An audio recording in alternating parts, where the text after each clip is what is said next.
Hello everyone, बहुत बहुत स्वागत है आप सभी लोगों का इस अमेजिंग से वीडियो के अंदर। दोस्तों, इस वीडियो के अंदर हम लोग यहाँ पर रिवाइज करने वाले हैं chapter number 2 of companies act को।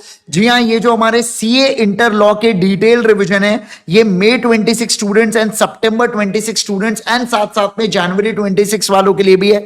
हालांकि जनवरी 26 वालों के लिए ऑलरेडी मैंने रिविजन लेक्चर्स पहले ही प्रोवाइड कर दिया था, बट वो लोग भी इस वीडियो को बिल्कुल बिल्कुल देख सकते हैं। बट ये वीडियो स्पेसिफिकली मई 26 सितंबर 26 एंड उनके ऑनवर्ड्स वालों के लिए रिवीजन लेक्चर है। ठीक है दोस्तों, इस रिवीजन लेक्चर के अंदर हम लोग हमारे क्लास नोट्स का जो हैंड रिटन क्लास नोट्स है उसका हम लोग यहां पर प्रयोग करने वाले हैं, जिसके लिंक आपको इस वीडियो के डिस्क्रिप्शन बॉक्स में नजर आ जाएंगी। साथ ही साथ हम लोग हमारे मॉड्यूल का प्रयोग करेंगे, जो न्याय शास्त्र की किताबें मैं आपको आपके घर पर पहुंचाता हूं जब आप हमारे क्लासेस को एनरोल करते हैं, तो वो उसका भी इस्तेमाल करेंगे। और इसके साथ साथ क्वेश्चन बैंक को भी हम लोग देखते हुए चलेंगे, जो igsir.in के ऊपर अगर आप चाहे तो इसको बाय कर सकते हो। ये हमारी सेक्शन वाइज क्वेश्चन बैंक है, यानी कि सेक्शंस के ऊपर जितने भी क्वेश्चन है उसको सेग्रीगेट करके क्वेश्चन एंड आंसर्स के फॉर्म में मैंने आपको यहां पर दिया हूं। ठीक है दोस्तों, अगर आप इस चैनल के ऊपर नए हैं तो जरूर से सब्सक्राइब कर दीजिएगा। और इस वीडियो, अगर ये वीडियो आपको पसंद आएगा, डेफिनेटली पसंद आने वाला है आपको, तो जरूर से इसको अपने दोस्तों के साथ शेयर कर दीजिए और वीडियो को लाइक कर दीजिएगा। लाइक का टारगेट ज्यादा नहीं रखते, 50 लाइक का टारगेट रखते हैं। होप सो दोस्तों आप इसको अचीव करवा दोगे। दोस्तों, मित्रों आ जाओ। सबसे पहले अगर मैं बात करूं आपके साथ इस चैप्टर के अंदर, जो पहला सेक्शन है वो है हमारा सेक्शन नंबर 3, जो बात करता है फॉर्मेशन ऑफ कंपनी के बारे में। सर, इनका कहना है कि जिस भी आप कंपनी को इनकॉर्पोरेट करते हो ना, तो कंपनी एक तो पब्लिक कंपनी, प्राइवेट कंपनी या ओपीसी हो सकती है। सर, पब्लिक कंपनी है तो 7 या 7 से ज्यादा लोग उसको लगते हैं इनकॉर्पोरेट करने के लिए। सर, प्राइवेट कंपनी है तो 2 या 2 से ज्यादा लोग लगते हैं उसको इनकॉर्पोरेट करने के लिए। और ओपीसी के केस में केवल और केवल 1 पर्सन लगता है कंपनी को इनकॉर्पोरेट करने के लिए। इसके साथ साथ कंपनी को आप limited by share, limited by guarantee या अनलिमिटेड कंपनी, किसी भी कंपनी के तौर पर आप इसे इनकॉर्पोरेट करते हो क्या? बिल्कुल आप इसको इनकॉर्पोरेट कर सकते हो। ये हमने पढ़ा सेक्शन नंबर 3। अब हम लोग बात करेंगे 1 पर्सन कंपनी से related section number 3 subsection 1 clause C यहां पर आता है, जो बात करता है 1 पर्सन कंपनी से रिलेटेड। सर, ये 1 पर्सन कंपनी का मतलब क्या होता है? तो 1 पर्सन कंपनी मतलब ऐसी कंपनी जो एक प्राइवेट कंपनी होती है। 1 person company is a private company. ठीक है, ऑलराइट सर। सर, इसके अंदर एक ही पर्सन होता है जो सब्सक्राइब करता है एमओए को, यानी कि जो सब्सक्राइबर होते हैं एमओए के, वो कल चल के मेंबर बनते हैं, ये पता है अपने को। तो इनका कहना है कि एक ही पर्सन यहां पर क्या करता है, सब्सक्राइब करता है एमओए को, और वो सारे के सारे जितने भी एक्ट के रिक्वायरमेंट्स है, जो भी कंपनीज एक्ट 2013 के रिक्वायरमेंट्स है ना सर, इसको कंप्लाई कौन करता है? वो पर्टिकुलर पर्सन, वो एक पर्सन करता है। जैसे मान लो मैं अगर अपनी ओपीसी बना रहा हूं, IG sir classes private limited bracket में ओपीसी, तो ऐसे केस के अंदर मैं अकेला व्यक्ति यहां पर सब्सक्राइबर ऑफ एमओए रहूंगा, और जितने भी एक्ट के रिक्वायरमेंट्स है कंपनीज एक्ट 2013 की, वो मैं कंप्लाई करूंगा। अब इनका कहना है कि सर, अगर कोई भी पर्सन एलिजिबल होना चाहता है मेंबर बनने के लिए ओपीसी का, मतलब जैसे मैं अगर इनकॉर्पोरेट करना चाहता हूं ओपीसी, तो मैं मेंबर बनूंगा। तो मैं यहां पर, तो कब मैं मेंबर बन सकता हूं? तो मैं एक व्यक्ति तभी मेंबर बन सकता है ओपीसी का जब वो नेचुरल पर्सन हो, साथ साथ में वो इंडियन सिटीजन हो, नॉन माइनर हो यानी कि मेजर पर्सन हो, 18 साल के उम्र के ऊपर का हो, फिर वो रेसिडेंट ऑफ इंडिया है या नहीं है उससे कोई फर्क नहीं पड़ता।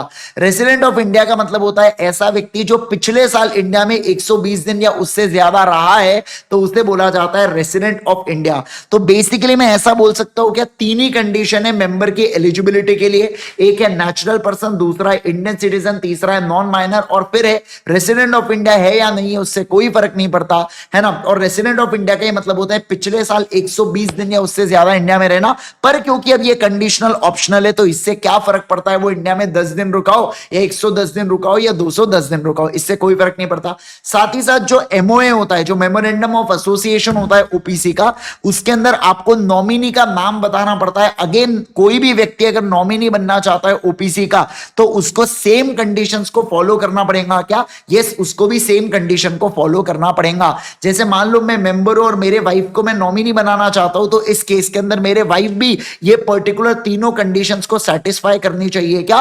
बिल्कुल सेटिस्फाई करनी चाहिए। ठीक है, ऑलराइट सर। अब एक और बात सर, नॉमिनी को बनाने से पहले एक बात ध्यान रखना, नॉमिनी को अगर मैं किसी भी पर्सन को मेरे ओपीसी का नॉमिनी बना रहा हूं ना, तो उससे पहले मुझे उससे कंसेंट का मतलब होता है कि क्या उसकी अनुमति है क्या नॉमिनी बनने के लिए, तो मुझे आईएनसी 3 के अंदर क्या ऑब्टेन करना पड़ेगा, कंसेंट को ऑब्टेन करना पड़ेगा। क्या ऑब्टेन करना पड़ेगा बोलो बच्चों, कंसेंट को ऑब्टेन करना पड़ेगा। अब बोल के रखा है कि अगर मान लो मेंबर की डेथ हो जाती है तो उस केस के अंदर जो नॉमिनी है ना वो मेंबर बन जाता है। मैंने आपको एग्जांपल भी दिया था कि ओपीसी में मेंबर है दिशा पटानी है ना। इसके बाद अगर मैं बात करूं इसी कंपनी की जो नॉमिनी है ना वो है श्रद्धा, तो ऐसे केस में दिशा को तो रोल वही मिलते बेटा जो मूवी में धनाधन मरे जा रही दिशा। तो ऐसे केस में दिशा के डेथ के कारण मैं क्या बोलूंगा कि नॉमिनी यहां पर क्या बनेंगे बच्चों, उस कंपनी के अंदर श्रद्धा क्या बनेंगी, यहां पर मेंबर बनेंगी। क्या बनेंगी बोलो बच्चों, मेंबर बनेंगी। समझ में आ रहा है क्या आपको बात है ना। वो बेचारी मेरे को दिशा का समझ नहीं आता, उसको कोई भी डायरेक्टर लेता शायद उसको ऐसे तुम मरोगे ना, रेडी होंगे ना मरने के लिए तो हम तुमको अपॉइंट करते हैं, नहीं तो नहीं बना रहे हैं तुमको हीरोइन। अरे भाई को भी तो जिंदा रहने दो यार उसको। चलो अगला। अब सर बोल के रखा है यहां पर कि ओपीसी पे कुछ प्रोहिबिशन होता है कि अगर कोई 1% कंपनी है ना तो वो एज अ सेक्शन 8 कंपनी खुद को चला नहीं सकता, वो नॉन बैंकिंग फाइनेंशियल कंपनीज के तौर पर काम नहीं कर सकता, और वो किसी दूसरे बॉडी कॉर्पोरेट के अंदर भी इन्वेस्ट कर सकता है क्या, नहीं सर नहीं कर सकता, ऐसा यहां पर बोला गया है। ठीक है, ऑलराइट सर। इसके बाद at time of incorporation of company, जब आप कंपनी को इनकॉर्पोरेट कर रहे हो तो कैसे कंपनी को इनकॉर्पोरेट करोगे, तो आपको आरओसी को डिटेल्स भेजना पड़ता है।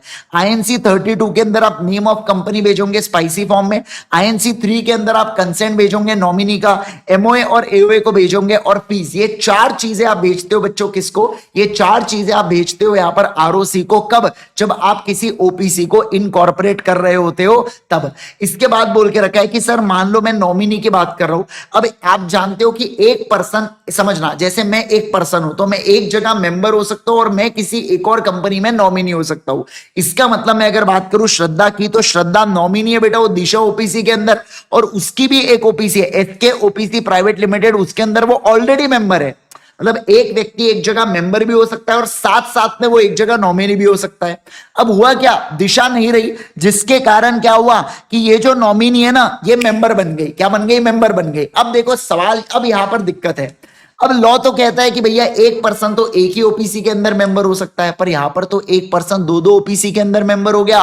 तो इस केस के अंदर लॉ कहता है कि 180 दिन के अंदर आपको डिसीजन लेना होगा कि आप किसका होना चाहते हो। क्या कहा मैंने, बोलो 180 दिन के अंदर आपको डिसीजन लेना होगा कि आप कौन से ओपीसी का होना चाहते हो, इसके ओपीसी का या ये ओपीसी का, वो आपको डिसीजन यहां पर लेना पड़ेगा। समझ में आ रहा है क्या, है ना। यस। इसके बाद अगर मैं बात करूं तो नॉमिनी, अब देखो यहां पर इनका क्या कहना है। जो नॉमिनी है ना, जैसे अपने केस में श्रद्धा है, तो नॉमिनी क्या कर सकती है, किसी भी समय ना अपने कंसेंट को विड्रॉ कर सकती है। मतलब ये नॉमिनी की चॉइस है, इट्स हर चॉइस कि वो तुम्हारी होना चाहती है, मतलब ओपीसी की मेंबर रहना चाहती है या नहीं रहना चाहती है नॉमिनी, वो डिपेंड करता है। मतलब बेसिकली इनका कहना है कि अगर मेरी ओपीसी और उसके अंदर मान लो श्रद्धा यहाँ पर नॉमिनी है, तो इस केस के अंदर वो श्रद्धा की चॉइस है कि वो नॉमिनी बना रहना चाहती है या नहीं बने रहना चाहती। मतलब यहां पर नॉमिनी किसी भी समय अपने कंसेंट को क्या कर सकता है, विड्रॉ कर सकता है, अपने अप्रूवल को वापस ले सकता है। जब भी वो अपने अप्रूवल को वापस ले तो उसको नोटिस देना पड़ेगा कंपनी को और मेंबर को, और 15 दिनों के अंदर, नोटिस से 15 दिनों के अंदर मुझे नए नॉमिनी को अपॉइंट करना पड़ेगा और उससे आईएनसी 3 लेना पड़ेगा। मतलब दिशा को यहां पर नोटिस दिया कि मैं मेंबर नहीं बना रहना चाहती, तो दिशा ने 15 दिन के अंदर यहां पर क्या किया, नए नॉमिनी को अपॉइंट किया, थाला फॉर अ रीजन। तो ऐसे केस के अंदर इसे क्या अल्टरेशन ऑफ एमओए बोलेंगे क्या हम लोग, नहीं माना। इससे आपका जो एसोसिएशन क्लॉज है, नॉमिनी क्लॉज है, वो आपका बदलने वाला है, but it is not known as alteration of memorandum of association. Alright sir. इसके अलावा सर जो मेंबर है ना बच्चों, वो भी नॉमिनी के, देखो ऊपर के केस में नॉमिनी छोड़ के गई थी, पर नीचे वाला क्या बोल रहा है कि दिशा को मस्ती है बेटा, वो भी यहां पर नॉमिनी को बदल सकती है क्या, बिल्कुल बिल्कुल बदल सकती है, डेथ या अदर केस के अंदर, और वो नए नॉमिनी को अपॉइंट कर सकती है। मान लो दिशा ने बोला कि अब श्रद्धा तुम मत रहो करके, मुझे टाइगर पसंद आ रहा है, मैं एक काम करती हूँ टाइगर को यहां पर क्या ले लेती हूँ, नॉमिनी को अपॉइंट कर लेती हूँ। तो मैं टाइगर को क्या बोलूंगा, एक काम कर आईएनसी 3 दे दे पंजा मार के, इसका मतलब आईएनसी 3 दे दे साइन करके, ऐसा हम लोग क्या बोलेंगे, नए नॉमिनी को बोलेंगे। इसके साथ साथ दोस्तों, अगर मेंबर यहां पर सीज हो जाता है टू बिकम ए मेंबर, मतलब क्या बोला यहां पर, बोलो सर अगर कोई मेंबर है कंपनी का, जैसे दिशा, वो सीज हो गई टू बिकम ए मेंबर, तो नॉमिनी मेंबर बन जाती है और 15 दिनों के अंदर उसको नए नॉमिनी को अपॉइंट करना पड़ेगा। क्या? यस, उसको नए नॉमिनी को यहां पर अपॉइंट करना पड़ेगा। क्या कहा मैंने? बोलो 15 दिनों के अंदर उसको नए नॉमिनी को यहां पर अपॉइंट करना पड़ेगा। समझ में आया क्या? जैसे मान लो आईजी सर को यहां पर अपॉइंट किया, तो अगर मान लो मेंबर सीज हो गया तो यहां पर एसके बन जाएंगे यहां पर मेंबर, और एसके यहां पर क्या करेंगे, 15 दिन में एक और नॉमिनी अपॉइंट करेंगे उसके जगह पर, क्योंकि अब तो मेंबर बन चुके हैं ना। इसके साथ साथ आखिरी में बोल के रखा है कि जब भी नॉमिनी चेंज होता है या नॉमिनी अपने कंसेंट को विड्रॉ करता है, तो दोनों केस के अंदर, क्या कहा मैंने? बोलो दोनों केस के अंदर आपको आरओसी को 30 दिन के अंदर कंपनी को आईएनसी 4 के अंदर इंफॉर्म करना पड़ता है। क्या करना पड़ता है? बोलो आईएनसी 4 के अंदर इंफॉर्म करना पड़ता है। देखो ये वो कंडीशन वाली बात है, नेचुरल पर्सन, इंडियन सिटीजन वाला। देखो यहां पर लिखा भी है रेसिडेंट ऑफ इंडिया और अदरवाइज वाली चीजें।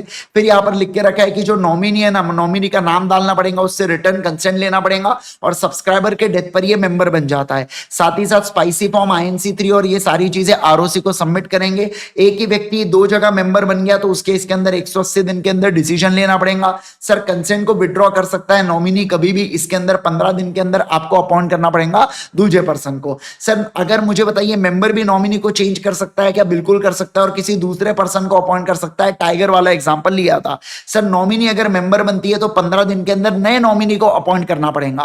फिर बोल के रखे जो भी आपने चेंज किया ना, इस सारे चेंज के बारे में आप आरओसी को इन्फॉर्म करोगे 30 दिन के अंदर। कितने दिन के अंदर? देखो 30 डेज के अंदर।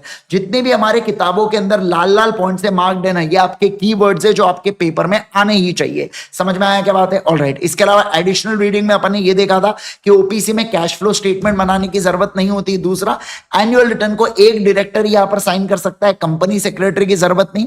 ऑडिटेड फाइनेंशियल स्टेटमेंट्स को भी एक डायरेक्टर यहां पर साइन कर सकता है। सेक्शन नंबर 96 के अनुसार एजीएम वेजीएम के लफड़े यहां पर नहीं होते हैं, और 6 महीनों के अंदर आप फाइनेंशियल्स को फाइल कर सकते हैं। क्या? बिल्कुल बिल्कुल कर सकते हैं। अब आ जाएंगे जल्दी से इंपॉर्टेंट सेक्शन के ऊपर। सेक्शन नंबर 3 है, ये क्या कहता है? Member severally liable in certain cases के बारे में बात करता है। सर इनका कहना है क्या कि मेंबर्स की कुछ केसेस के अंदर पर्सनल लायबिलिटी आ जाती है। वैसे तो मेंबर्स की लायबिलिटी लिमिटेड होती है, बट कुछ केसेस के अंदर मेंबर्स की लायबिलिटी यहां पर क्या आ जाती है? पर्सनल लायबिलिटी आ जाती है। इनका क्या कहना है कि sir minimum number of members हैं, जैसे पब्लिक कंपनी में 7, प्राइवेट कंपनी में 2, और अगर वो बिजनेस को 6 महीने या उससे ज्यादा आगे चलाते हैं, तो ऐसे केस के अंदर जितने भी लोग बचे हुए हैं ना, मतलब जैसे देखो पब्लिक कंपनी में चाहिए 7 लोग, पर आपके कंपनी में लोग इतने कम हो गए कि 6 ही बचे, 5 ही बचे, 4 ही बचे, 3 ही बचे, 2 ही बचे, 1 ही बचे, तो मतलब मिनिमम नंबर ऑफ मेंबर्स से कम लोग हो गए, और फिर भी आप धंधे को चलाए जा रहे हो, चलाए जा रहे हो, चलाए जा रहे हो, और चला चला के 6 महीने से ऊपर बीत गए, तो ऐसे केस के अंदर जितने भी मेंबर्स बचे हुए हैं ना, उनकी सेवरल लायबिलिटी होंगी। कब? वो सारे डेट्स के लिए जो आफ्टर 6 मंथ्स होती है। एक बात ध्यान रखना, बस उन लोगों की लायबिलिटी आएंगी जिसको इस फैक्ट के बारे में पता था, मतलब who were Cognizant of the fact. जैसे देखो पब्लिक कंपनी में 250 लोग हैं, मान लो 244 लीक कर गए, 6 ही बच गए यहां पर। अब ऐसे केस में यहां से 6 महीने के आगे जितने भी डेट्स होंगे ना, इन सारे डेट्स के लिए जिन मेंबर्स को पता है इनमें से, जैसे मान लो ABCDE को पता है, तो ये इन लोगों की पर्सनल लायबिलिटी आएंगी। क्या F की पर्सनल लायबिलिटी आएंगी? क्या नहीं आएंगी। कॉग्निजेंट ऑफ फैक्ट का मतलब होता है जिस मेंबर को इस फैक्ट के बारे में पता है कि अपन रिड्यूस मेंबर से कंपनी को चला रहे हैं, तो उस केस के अंदर ही यहां पर पर्सनल लायबिलिटी आती है। क्या? बिल्कुल बिल्कुल आती है। क्या आपको ये बातें क्लियर? बोलो जल्दी से मुझे, क्या आपको बातें क्लियर? यस सर, यही बातें यहां पर लिखी है कि देखो जिनको कॉग्निजेंट है फैक्ट के बारे में रिड्यूस मेंबर, उनकी लायबिलिटी यहां पर आती है। चलिए अगला चलेंगे, अब बात करेंगे कंपनी इनकॉर्पोरेशन से रिलेटेड, यानी कि सेक्शन नंबर 7 के बारे में हम लोग बात कर रहे हैं, incorporation of company. Incorporation of company का मतलब होता है कंपनी को इनकॉर्पोरेट करना, कंपनी को बनाना, है ना। तो कंपनी को कैसे बनाया जाता है उसके बारे में यहां पर बातचीत की जा रही है। तो सबसे पहला स्टेप क्या होगा कंपनी बनाने का, कि जो प्रमोटर है, जिनके माइंड में आइडिया आया कंपनी को बनाने का, वो प्रमोटर आरओसी को क्या देंगे? डॉक्यूमेंट सबमिट करेंगे कंपनी के इनकॉर्पोरेशन को लेके। मतलब वो देंगे INC 32 स्पाइसी फॉर्म देंगे, इसके साथ साथ कुछ डॉक्यूमेंट्स देंगे और फीस देंगे। अब सवाल बनता है कौन से डॉक्यूमेंट्स देंगे, तो सबसे पहला डॉक्यूमेंट है एमओए और एओए यानी कि memorandum of association and articles of association को दिया जाता है। अब ये जो एमओए और एओए इसको साइन करता है कौन? इसको साइन करते हैं सब्सक्राइबर्स। कौन साइन करते हैं बोलो जल्दी से? सब्सक्राइबर्स इसको साइन करते हैं। सब्सक्राइबर्स इसको साइन करते हैं। कौन साइन करते हैं बोलो? सब्सक्राइबर्स इसको साइन करते हैं। ऑलराइट सर, अब सवाल बनता है कि सब्सक्राइबर जब साइन करेंगे तो कौन सी डिटेल्स देंगे? मतलब देखो अपन पढ़ क्या रहे, अपन पढ़ रहे डॉक्यूमेंट का पहला पोर्शन एमओए और एओए को साइन करके दिया। अब जो साइन करके दिया ना, वो कौन कौन लोग साइन कर रहे हैं और क्या क्या डिटेल्स दे रहे हैं, उसके बारे में अभी हम लोग यहां पर क्या करने जा रहे हैं, पढ़ने जा रहे हैं। तो देखो सबसे पहला क्या बोला? सबसे पहला बोला यहां पर कि सारे लोगों को, क्या कहा मैंने? बोलो ईच सब्सक्राइबर मतलब सारे सब्सक्राइबर को साइन करना पड़ेगा और उनको अपनी नाडो की डिटेल्स देना पड़ेगा। नाडो का मतलब होता है उनका नाम, उनका एड्रेस, उनका डिस्क्रिप्शन, उनका ऑक्यूपेशन। ये चार डिटेल्स हर एक सब्सक्राइबर को देना पड़ेगा। और इसके साथ साथ एक विटनेस भी यहां पर क्या करता है बच्चों? साइन करता है। और वो यहां पर क्या देने वाला है? वो यहां पर नाडो की डिटेल्स देने वाला है। मतलब एक चश्मदीद गवाह की भी आप यहां पर क्या लेते हो? साइन लेते हो और उसकी भी पूरी की पूरी नाडो की डिटेल्स ली जाती है। पर सर मान लो सब्सक्राइबर इलिटरेट है, आपने एग्जांपल दिया था मान लो सब्सक्राइबर एल्विश है करके, तो ऐसे केस के अंदर आप एक काम करो, ध्रुव को क्या कर लो, यहां पर ध्रुव को आप विटनेस बना लो। तो क्या होगा? ये जो इलिटरेट पर्सन है वो अंगूठा मारेगा, पर उसके अंगूठे के बाजू में नीचे नाम लिखेगा विटनेस, और वो इस बात को ऑथेंटिकेट करेगा कि कितने शेयर सब्सक्राइबर ने लिया है। साथ ही साथ ऐसा हो सकता है कि कंपनी के अंदर सब्सक्राइबर बॉडी कॉर्पोरेट हो, तो बॉडी कॉर्पोरेट के बिहाफ में कौन साइन करेगा? क्योंकि बॉडी कॉर्पोरेट के तो हाथ पैर नहीं होते, तो उनका कोई भी डायरेक्टर, ऑफिसर या एम्प्लॉय आके साइन कर सकता है, जिसको ऑथराइज करके रखा है बोर्ड ऑफ डायरेक्टर्स ने। इसको अपन ने नाम दिया था बाप, यानी कि बोर्ड ऑथराइज पर्सन। इसके साथ साथ अगर कोई एलएलपी है बच्चों, क्या है बोलो जल्दी से? अगर कोई एलएलपी है तो एलएलपी के केस में जो पार्टनर है ना, ये ड्यूली ऑथराइज्ड होना चाहिए। क्या होना चाहिए बोलो जल्दी से? एलएलपी के केस में किसी एक पार्टनर को ड्यूली ऑथराइज करवाया ना, तो वो व्यक्ति भी साइन कर सकता है। सर अगर कोई फॉरेन नेशनल है जो इंडिया के बाहर रहता है, जैसे बिली के बारे में बात करेंगे, तो ये साइन, एड्रेस और इसका proof of identity notary public के द्वारा ऑथेंटिकेट किया जा सकता है। पर सर मान लो कोई ऐसा फॉरेन नेशनल है जो आउटसाइड द कॉमनवेल्थ और एचएसी, हग्यू अपेस्टेशन कंसर्न है ना, हाँ चलो एपेस्टाइल के बारे में बात करेंगे। अगर इनका कहना है कि सर एचएसी और कॉमनवेल्थ के बाहर है, तो ऐसे केस के अंदर हम लोग बोलेंगे, जैसे फॉर एग्जांपल तालिबान है जिसका इंडिया के साथ कोई ट्रीटी बीटी नहीं है, तो उस केस में बोला जा रहा है कि नोटरी के साथ साथ है ना, उस बात को डिप्लोमेटिक एंड कंसुलर ऑफिसर भी यहां पर क्या करता है बच्चों? ऑथेंटिकेट करता है। अब ये ऑफिसर कौन है? ये मिनिस्ट्री ऑफ एक्सटर्नल अफेयर्स में जो वीजा अप्रूवल का काम करता है ना, वो व्यक्ति बेटा क्या करता है? वो व्यक्ति यहां पर इन सारे डॉक्यूमेंट्स को ऑथेंटिकेट करता है, ऐसा यहां पर बोल के रखा है। ठीक है, ऑलराइट सर। इसके अलावा सर अगर कोई फॉरेन नेशनल है जो यहां पर क्या करता है, जो रिसाइड करता है आउटसाइड इंडिया, जो इंडिया के बाहर रहता है, पर वो इंडिया आया है बच्चों इस इंटेंशन से कि उसको इनकॉर्पोरेट करना है कंपनी को, तो हम उसको अलाउ कर देंगे विद वैलिड बिजनेस वीजा। और अगर वो इंडियन ओरिजिन वाला है ना, तो उसको बिजनेस वीजा की भी रिक्वायरमेंट लगेंगी क्या? नहीं सर, उसको बिजनेस वीजा की भी यहां पर रिक्वायरमेंट नहीं लगेंगी। जैसे देखो ये सारी चीजों के नाडो की डिटेल्स, इलिटरेट वाला, बॉडी कॉर्पोरेट वाला, एलएलपी वाला, फिर देखो यहां पर बोल के रखा है हग्यू स्टाइल कन्वेंशन के बारे में बात किया, जो इसके बाहर है तो उसको ऑथेंटिकेट करेगा डिप्लोमेटिक एंड कंसुलर ऑफिसर। और कोई फॉरेन नेशनल है जो इंडिया है, जैसे मान लो मार्क जुकरबर्ग इंडिया आया है इस इंटेंशन से कि उसको क्या करना है, मिटा इंडिया प्राइवेट लिमिटेड को इनकॉर्पोरेट करना है, उसके पास अगर बिजनेस वीजा है तो हम लोग उसको इनकॉर्पोरेट करने देंगे। सर अगर वो पर्सन ऑफ इंडियन ओरिजिन वाला है तो बिजनेस वीजा की रिक्वायरमेंट होती है क्या? नहीं। जैसे मैंने आपको एग्जांपल दिया था यहाँ पर किसका, विराट कोहली का भी मैंने आपको एग्जांपल दिया था कि उस केस में यहाँ पर लगने वाला है क्या बिजनेस वीजा? नहीं सर, एप्लीकेबल नहीं होगा। क्या आपको याद आ रही है? रेगुलर लेक्चर्स के आपको एग्जांपल्स याद आने चाहिए बच्चों, है ना, जो लोग यहाँ पर देख रहे हैं उनको याद आने चाहिए। अपन ने यहाँ पर सारे एग्जांपल्स के साथ इन लोगों को कवर किया था। ओके सर, अगला आ जाएंगे, सारे के सारे लोग जल्दी से आ जाओ। फास्ट तो नहीं लग रहा? नहीं लगना चाहिए क्योंकि रिवीजन लेक्चर चल रहा है बेटा। रिवीजन लेक्चर फास्ट होने के लिए ही होता है कि रिवीजन शॉर्ट में पटापट पटापट हो जाए करके, है ना। तो आपके लिए 2x की स्पीड, मतलब आपको रिवीजन लेक्चर इतने बार देख लेना है कि 2x की स्पीड भी आपको क्या लगे, आपको नॉर्मल लगनी चाहिए एग्जाम से पहले भी, ठीक है ना। चलिए सर आ जाओ, अगला देखो क्या। अब बात करेंगे डिक्लेरेशन के बारे में। सर ये डिक्लेरेशन, अब देखो ये सेकेंड डॉक्यूमेंट है, अभी एक ही डॉक्यूमेंट हुआ एमओए और उसके साइन के बारे में बात किया था। अब सेकेंड डॉक्यूमेंटेशन है। सेकेंड डॉक्यूमेंट क्या कह रहे हैं रहा है कि आपको डिक्लेरेशन देना है। किस बात का डिक्लेरेशन? कि जितने भी एक्ट के रिक्वायरमेंट्स है हमने वो कंप्लाई किया है। कौन देगा? सीए, सीएस, सीएमए और एडवोकेट इन प्रैक्टिस, ये लोग बच्चों डिक्लेरेशन यहां पर देते हैं। और एक बात ध्यान रखना, और एओए के अंदर जो डायरेक्टर, मैनेजर और सेक्रेटरी है ना, उन लोगों को भी ये सेम डिक्लेरेशन देना पड़ता है। क्या? हाँ। किस बात का डिक्लेरेशन था? कि एक्ट की जितनी भी रिक्वायरमेंट्स है हमने उस रिक्वायरमेंट्स को क्या किया है? कंप्लाई किया है। अगला सर, अगला डिक्लेरेशन दिया जाता है सब्सक्राइबर ऑफ एमओए, मतलब जो कल चल के मेंबर बनने वाले हैं, और जो फर्स्ट डायरेक्टर है, मतलब हमारे कंपनी में जो पहली बार डायरेक्टर बने हैं ना, वो लोग यहां पर डिक्लेरेशन देते हैं कि जितने भी डॉक्यूमेंट चाहिए होते हैं आरओसी के पास इनकॉर्पोरेट करने के, वो हमारे नॉलेज के हिसाब से करेक्ट है, कंप्लीट है और ट्रू है। मतलब सही डॉक्यूमेंट्स दिया है, डॉक्यूमेंट्स 100% कंप्लीट है, और इसके साथ साथ वो ट्रू डॉक्यूमेंट्स है। क्या है बोलो बच्चों? वो ट्रू डॉक्यूमेंट्स है करके ऐसा आपको बताना पड़ता है। क्या है बोलो? ट्रू डॉक्यूमेंट्स है, ऐसा आपको बताना पड़ता है।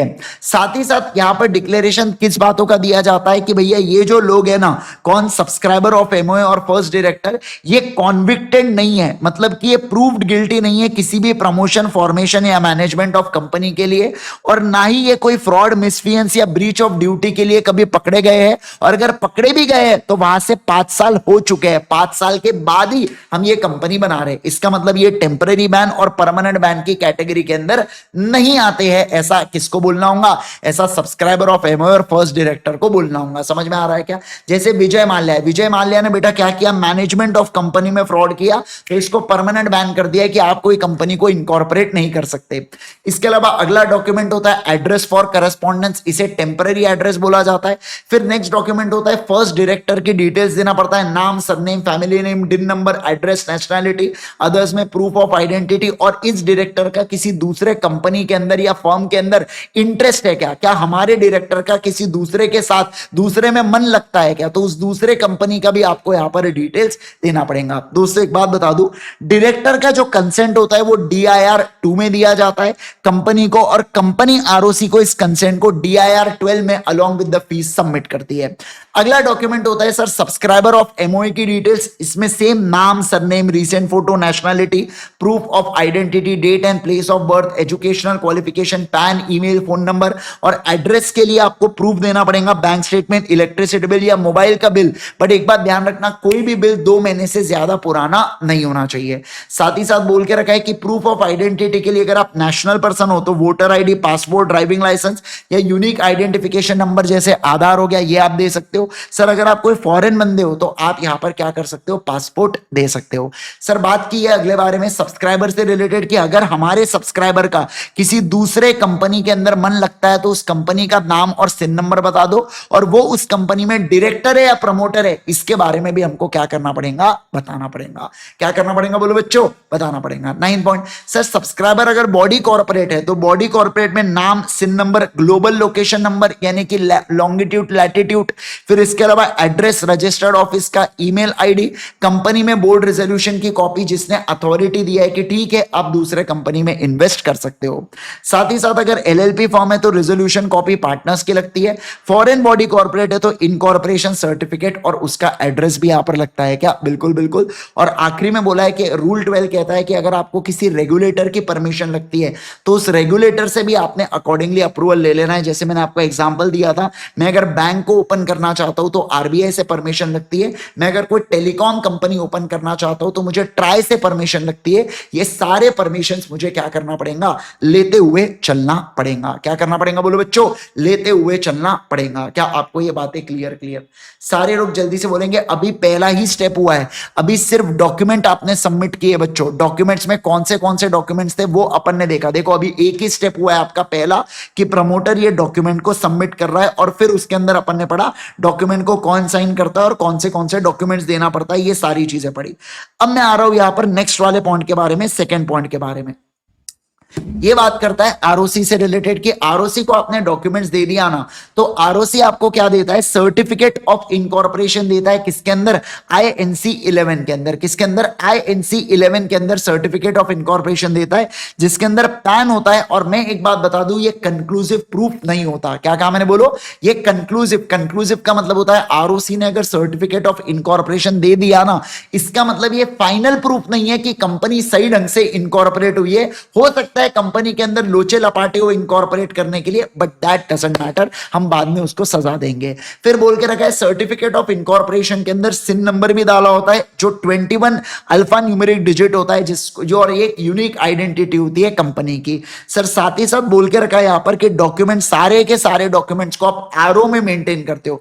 आरओ का मतलब क्या होता है, रजिस्टर्ड ऑफिस में इसको मेंटेन किया जाता है। साथ ही साथ जो प्रमोटर होता है ना, ये फर्निश करता है इंफॉर्मेशन आरओसी को, और अगर पाया गया कि इंफॉर्मेशन फॉल्स है या मटेरियल फैक्ट में कुछ यहां पर मटेरियल फैक्ट को दबाया गया है, सप्रेस किया गया इंपॉर्टेंट फैक्ट को, तो इसमें दो चीजें हो सकती है, एक तो कंपनी इनकॉर्पोरेट नहीं हुई या कंपनी इनकॉर्पोरेट हो गई। अगर कंपनी इनकॉर्पोरेट हो गई तो प्रमोटर, फर्स्ट डायरेक्टर और डिक्लेयर और जिन लोगों ने डिक्लेरेशन दिया उनको 447 में लेटा देंगे। पर कंपनी इनकॉर्पोरेट नहीं हुई तो जिन भी लोगों ने इंफॉर्मेशन दिया है ना, सबके सबको 447 के अंदर लेटा देंगे। क्या कर देंगे बोलो बच्चों, 447 के अंदर लेटा देंगे। समझ में आया क्या? ये कब है बच्चों, जब प्रमोटर ने झूठ बोल के कंपनी को इनकॉर्पोरेट करने की कोशिश की तो वहां पर 447 आता है। अब देखो क्या सर, अगर आपने फॉल्स इंफॉर्मेशन दिया या इनकरेक्ट इंफॉर्मेशन दिया या इंपॉर्टेंट बात को दबा दिया, इसे बोला जाता है मटेरियल फैक्ट को सप्रेस किया, या आपने जानबूझ के झूठ बोला यानी कि फ्रॉड किया और आपकी कंपनी इनकॉर्पोरेट हो जाती है, तो एनसीएलटी फिर ऑर्डर पास कर सकती है 5 प्रकार की चीजों को लेके। वो आपके मैनेजमेंट के रेगुलेशन को लेके ऑर्डर पास कर सकती है। जैसे येस बैंक के अंदर फ्रॉड निकला तो एनसीएलटी बोल सकती है एसबीआई के मैनेजमेंट को आप येस बैंक को चलाओ करके, रेगुलेशन ऑफ मैनेजमेंट। वो लाइबिलिटी ऑफ मेंबर्स को अनलिमिटेड कर देंगी, वो कंपनी के नाम को रजिस्टर में से निकाल देंगी और कंपनी का वाइंडिंग अप का मतलब होता है असेट्स को बेच के लाइबिलिटीज को पे करके कंपनी को ताला मार देना। ये सब चीजें कर सकती है और अदर चीजें जो उसको ठीक लगा वो भी यहां पर कौन कर सकता है बच्चों, एनसीएलटी कर सकता है। पर कोई भी ऑर्डर एनसीएलटी पास करे उससे पहले उसने रीजनेबल अपॉर्चुनिटी ऑफर्ड, यानी कि बोलने का मौका देना चाहिए बच्चों, किसको, कंपनी को एक बार बोलने का मौका, अपना सफाई देने का मौका देना चाहिए। और ट्रांजैक्शंस को एंटर, जो भी ट्रांजैक्शन को एंटर किया ना, वो ट्रांजैक्शंस को एक बार क्या करना चाहिए, एक बार देखना चाहिए। क्या करना चाहिए बोलो बच्चों, एक बार देखना चाहिए। किसने देखना चाहिए यहां पर, सर एनसीएलटी ने देखना चाहिए। अकॉर्डिंगली फिर आपने यहां पर क्या करना है, ऑर्डर को पास करना है। समझ में आया क्या? देखो ये डिक्लेरेशन की बात हुई, फिर ये बात हुई यहां पर डिक्लेरेशन फर्स्ट डायरेक्टर्स के द्वारा, फिर एड्रेस फॉर करस्पॉन्डेंस, फिर जो फर्स्ट डायरेक्टर है उनकी कुछ डिटेल्स आई यहां पर, सब्सक्राइबर की डिटेल्स आई यहां पर, सर्टिफिकेट ऑफ इनकॉर्पोरेशन दिया, सिन नंबर को अलॉट किया, फिर सारे डॉक्यूमेंट्स को रजिस्टर ऑफिस में मेंटेन किया जाता है। फिर बोला कि इंपॉर्टेंट फैक्ट को दबाया या झूठ बोला तो हो सकता है आपकी कंपनी इनकॉर्पोरेट नहीं हुई हो या इन कंपनी इनकॉर्पोरेट हो गई हो, दोनों केस के अंदर आपको 447 के अंदर दबोच दिया जाता है। फिर सर एनसीएलटी भी कुछ एक्शन ले सकती है। ये 5 प्रकार की चीजें एनसीएलटी कर सकती है, बट करने से पहले आपको रीजनेबल अपॉर्चुनिटी ऑफ हर्ड और जो भी ट्रांजेक्शन आपने की है एक बार उसको कंसिडर करना पड़ेगा। क्या? हाँ दोस्तों, एक बार उसको कंसिडर करना पड़ेगा। ये था हमारा कौन सा, सेक्शन नंबर 7। क्या पढ़ा अभी अपन लोगों ने, सेक्शन नंबर 7 को अभी अपन लोगों ने यहां पर कवर किया। ठीक है, चलो सर अब हम लोग पढ़ेंगे सेक्शन नंबर 8 को, that is formation of company with charitable objects. Sir company को इनकॉर्पोरेट करना है अगर अपने को, सेक्शन 8 कंपनी को, तो इनका कहना है कि सेंट्रल गवर्नमेंट यहाँ पर लाइसेंस देती है एसोसिएशन ऑफ पर्सन या पर्संस को, जो एक कंपनी को एज ए लिमिटेड कंपनी के तौर पर इनकॉर्पोरेट करता है। दोस्तों अब सेंट्रल गवर्नमेंट ने ये जो पावर है ना, ये आरओसी को देके रखा है। मतलब जैसे मुझे अगर सेक्शन 8 कंपनी को ओपन करना है तो मुझे आरओसी के पास जाना पड़ेगा, और आरओसी मुझे क्या देने वाला है, आरओसी मुझे लाइसेंस देने वाला है। अब ये जो सेक्शन 8 कंपनी है, सेक्शन 8 कंपनी कुछ अपने प्री डिफाइंड ऑब्जेक्ट्स के साथ आती है। मतलब सेक्शन 8 कंपनी के कुछ ऑब्जेक्ट्स होते हैं कि वो प्रमोट करना चाहते हैं। याद करो स्कूल की चीजों को, जैसे आर्ट, कॉमर्स, साइंस हो गया, स्पोर्ट्स होता था स्कूल के अंदर, कहने के लिए एजुकेशन होता था, फिर चैरिटी के अलग अलग एक्टिविटीज होती थी, पन्ना पकड़ा देते थे आपको और बोलते थे जाओ लोगों से घर घर जाके पैसे कलेक्ट करो करके, या प्रोटेक्शन ऑफ एनवायरमेंट वाली ऐसी अलग अलग प्रकार की चीजें होती थी बच्चों। तो ये जितनी भी सेक्शन 8 कंपनी होती है, इन सेक्शन 8 कंपनी का जो ऑब्जेक्टिव होता है, जो पर्पस होता है इनकॉर्पोरेशन का, वो इनमें से ही एक होता है। सर ये अपने प्रॉफिट्स को अपने ऑब्जेक्टिव्स के अंदर लगा देती है। जैसे मान लो अगर किसी सेक्शन 8 कंपनी का ऑब्जेक्टिव है स्पोर्ट्स का, तो अपने पूरे प्रॉफिट्स को स्पोर्ट्स के अंदर न्यूजावर कर देंगी। इसके साथ साथ सेक्शन 8 कंपनी डिविडेंड बांट सकती है क्या? नहीं, सेक्शन 8 कंपनी डिविडेंड यहां पर नहीं बांट सकती। मतलब मैं ये कहना चाहता हूं आपके साथ यहां पर कि जो सेक्शन 8 कंपनी है ना, जैसे मान लो बीइंग ह्यूमन, ये एक सेक्शन 8 कंपनी है, तो सलमान खान ये नहीं बोल सकता यार अरबाज ये तो निठल्ला बैठा रहता है, एक काम करता हूं चलो डिविडेंड बांट देता हूं करके इसको ह्यूमन से। नहीं सर, नहीं बांट सकते। इसके साथ साथ अगर मैं बात करूं तो जो ओपीसी और स्मॉल कंपनी है वो कभी सेक्शन 8 कंपनी नहीं बन सकती। और एक जो पार्टनरशिप फर्म है ना, ये पार्टनरशिप फर्म क्या बन सकती है, क्या मेंबर बन सकती है क्या सेक्शन 8 कंपनी का? बिल्कुल बिल्कुल बन सकती है। अपन ने अपनी जो क्वेश्चन बैंक है उसके अंदर एक ध्वज एंड कंपनी वाला बेटा क्वेश्चन था, है ना, वो अपन ने यहां पर किया था, जिसमें अपन ने देखा भी था कि एक पार्टनरशिप फॉर्म क्या बन सकती है, मेंबर बन सकती है किसकी? सेक्शन 8 कंपनी की। दोस्तों भाई सेक्शन 8 कंपनी को अगर रजिस्टर करना है तो क्या करना पड़ेगा? तो कोई भी पर्सन या एसोसिएशन ऑफ पर्सन को आरओसी के पास जाना पड़ेगा और स्पाइसी फॉर्म को सबमिट करना पड़ेगा। साथ ही साथ डॉक्यूमेंट्स देना पड़ेगा अलोंग विद द फीस। अब डॉक्यूमेंट्स में क्या क्या आता है? तो डॉक्यूमेंट के अंदर एमओए और एओए आते हैं, साथ ही साथ estimated annual income and expenditure आता है इसके अंदर, जो अगले 3 सालों का मुझे एस्टिमेटेड बताना पड़ता है कि मैं कितना पैसा कमाऊंगा और मैं कितना पैसा खर्चने वाला हूं 3 सालों का। इन 3 सालों का मुझे सोर्सेज यानी कि पैसा कहां से आ रहा है ये भी बताना पड़ेगा, और ऑब्जेक्ट का मतलब होता है कहां पर मैं पैसे को लगाने वाला हूं, ये भी मुझे बताना पड़ेगा बच्चों जब मैं सेक्शन 8 कंपनी को ओपन कर रहा हूं। साथ ही साथ अगर मैं बात करूं डिक्लेरेशन के बारे में, तो ये डिक्लेरेशन देना पड़ता है प्रोफेशनल पर्सन सीए में एडवोकेट के द्वारा, और अदर एप्लीकेंट मतलब जो पर्सन यहां पर ये एप्लीकेशन ला रहे हैं ना उनके द्वारा, कि जो एमओए और एओए सेक्शन 8 कंपनी का ये एज पर सेक्शन 8 हमने बराबर से ड्राफ्ट किया है, और जितने भी एक्ट के रिक्वायरमेंट्स है ना हमने बरोबर से उसका कंप्लायंस किया है, मतलब हमने सही तरीके से उसका कंप्लायंस किया है। आपको ये चीज बताते हुए चलनी पड़ेगी। दोस्तों एक और बात बता दूं मैं आपको कि अगर आप यहां पर अल्टर करना चाहते हो एमओए को तो आपको रीजनल डायरेक्टर की परमिशन लगती है, और अगर आप एओए को चेंज करना चाहते हो सेक्शन 8 कंपनी के तो आपको यहां पर आरओसी की परमिशन लगती है। यह बड़ा इंपॉर्टेंट है आपके एमसीक्यू के लिए, ये एमसीक्यू में पूछा जा सकता है। अब मैं आपके साथ बात कर रहा हूं कि सर कोई अगर सेक्शन 8 कंपनी और वो अपने आप को दूसरे किसी प्राइवेट या पब्लिक कंपनी के अंदर कन्वर्ट करना चाहती है तो क्या वो कर सकती है क्या? तो मैं आपको उस स्टेप्स के बारे में बता रहा हूं यहां पर कन्वर्जन से रिलेटेड। तो सबसे पहले आपको क्या करना पड़ेगा, अपने लोगों का अप्रूवल लीजिए, यानी कि जनरल मीटिंग बुलाओ और उसमें एसआर पास करवाओ, और जनरल मीटिंग की जो नोटिस है ना उसके साथ आपने एक्सप्लेनेटरी स्टेटमेंट भी देना है, जिसके अंदर आप डिटेल बताओगे कन्वर्जन के। क्या बताओगे बोलो जल्दी से? डिटेल्स बताओगे कन्वर्जन के, कि क्यों आखिर आप एक सेक्शन 8 कंपनी से उस कंपनी को प्राइवेट कंपनी में कन्वर्ट कर रहे हो, या ऐसा मैं बोल सकता हूं नॉट फॉर प्रॉफिट से क्यों आखिर आप प्रॉफिटेबल कंपनी के अंदर इसको कन्वर्ट करना चाहते हो। अब इसके साथ साथ अब ये देखो, ये आपने अपने लोगों को बता दिया, अब आपने गवर्नमेंट को बता देना, यानी कि रीजनल डायरेक्टर को यहां पर कंपनी को बताना पड़ेगा। INC 18 along with the fees, इसमें इनको क्या क्या 4 चीजें देना पड़ेगा। पहला, नोटिस की कॉपी, जो जनरल मीटिंग का नोटिस गई उसकी कॉपी एक देना पड़ेगा आरडी को।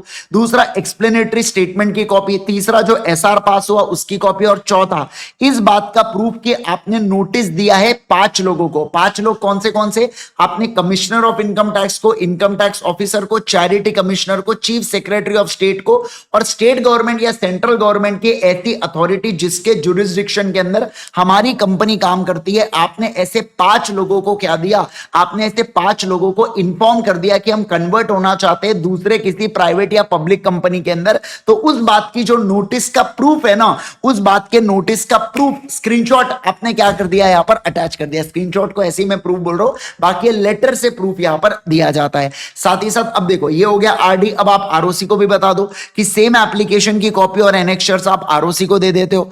अब जब से एप्लीकेशन अपन ने आरडी को दिया है ना, अब देखो पहले इसमें कौन निपट गया? पहले इसमें अपने लोग निपट गए, फिर कौन निपट गया? गवर्नमेंट निपट गए। अब आम जनता को भी बता दो।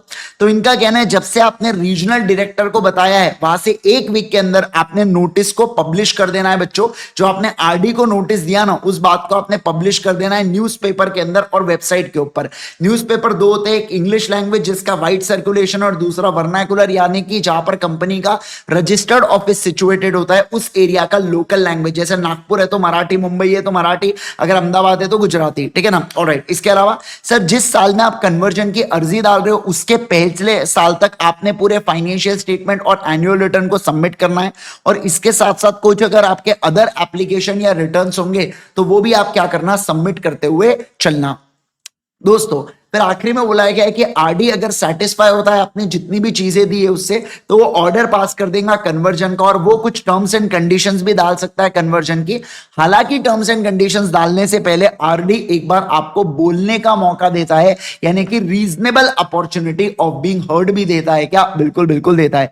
दोस्तों जब से आरडी का अप्रूवल आता है उसके बाद कंपनी को फिर से जनरल मीटिंग बुला के एसआर को पास करना पड़ेगा।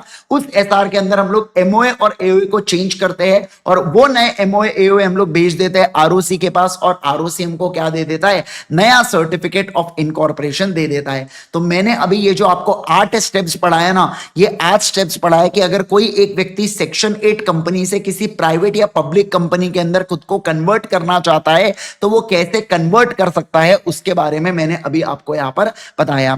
दोस्तों अब मैं बात करूंगा रिवोकेशन ऑफ लाइसेंस के बारे में, कि क्या सेक्शन 8 कंपनी का लाइसेंस कैंसिल किया जा सकता है क्या? तो देखो यहां पर सर ये पावर होती है रीजनल डायरेक्टर के पास कि वो ऑर्डर पास कर सकता है कंपनी के खिलाफ। कब? जब कंपनी कॉन्ट्रावीन करती है कोई टर्म्स एंड कंडीशंस को। मान लो कंपनी ने डिविडेंड बांट दिया, कंपनी ने कोई भलते ही प्रॉफिट में पैसा लगा, प्रॉफिट को कोई भलते ही ऑब्जेक्ट में लगा दिया, कुछ उटपटांग काम कंपनी ने किया, तब ये किया जा सकता है। या अगर रीजनल डायरेक्टर को लगता है कि कंपनी के जो अफेयर्स है, कंपनी के जो कामकाज है ना, ये फ्रॉड तरीके से चल रहे हैं, ये वॉयलेट कर रहे हैं ऑब्जेक्ट्स को, ये प्री जुडिशियल है to the interest of company को, तो ऐसे केस के अंदर ये ऑर्डर पास कर सकती है कंपनी के खिलाफ। लेकिन ऑर्डर पास करने से पहले एक बार कंपनी को बोलने का मौका देना पड़ेगा। सर ऑर्डर किस चीज का हो सकता है? वो लाइसेंस को रिवोक कर सकती है, लाइसेंस को रिवोक करके प्राइवेट लिमिटेड या लिमिटेड शब्द ऐड कर सकती है, या इसको अमलगमेट करवा सकती है किसी दूसरे सेक्शन 8 कंपनी के साथ, या वाइंडिंग अप करके सरप्लस जो भी एसेट है एक तो उसको किसी दूसरे सेक्शन 8 कंपनी को दे देंगी, या आईबीसी फंड यानी कि इंसॉल्वेंसी एंड बैंक्रप्सी कोड के फंड के अंदर यहां पर ट्रांसफर कर देंगी। सर मान लो इसके अंदर कोई भी उल्लंघन होता है ना, तो कंपनी को 10 लाख से 2 करोड़ और डायरेक्टर और ऑफिसर को 25,000 से लेके 25 लाख रुपए तक का यहां पर क्या लगता है बच्चों? जुर्माना लगता है, यानी कि फाइन लगती है। फिर मैंने आपको सेक्शन 9 पढ़ाया था, इसमें हम लोगों ने पढ़ा था कि सर जो पर्सन सब्सक्राइबर ऑफ एमओए होते हैं वो एप्लीकेशन देते हैं आरओसी को। आरओसी जब सर्टिफिकेट ऑफ इनकॉर्पोरेशन को इशू करता है उस दिन के बाद से कंपनी के जितने भी फीचर्स होते हैं जैसे कि क्लैप्स, वो सारे के सारे फीचर्स क्या हो जाते हैं बच्चों? एक्टिवेट हो जाते हैं। क्लैप्स में क्या है? Common seal, legal limited liability, artificial legal person, perpetual succession और एससे सेपरेट लीगल एंटिटी, ये पूरे के पूरे फीचर्स बच्चों क्या हो जाते हैं? यहाँ पर एक्टिवेट हो जाते हैं। देखो यहाँ पर सेक्शन 8 कंपनी क्यों बनाया जाता है।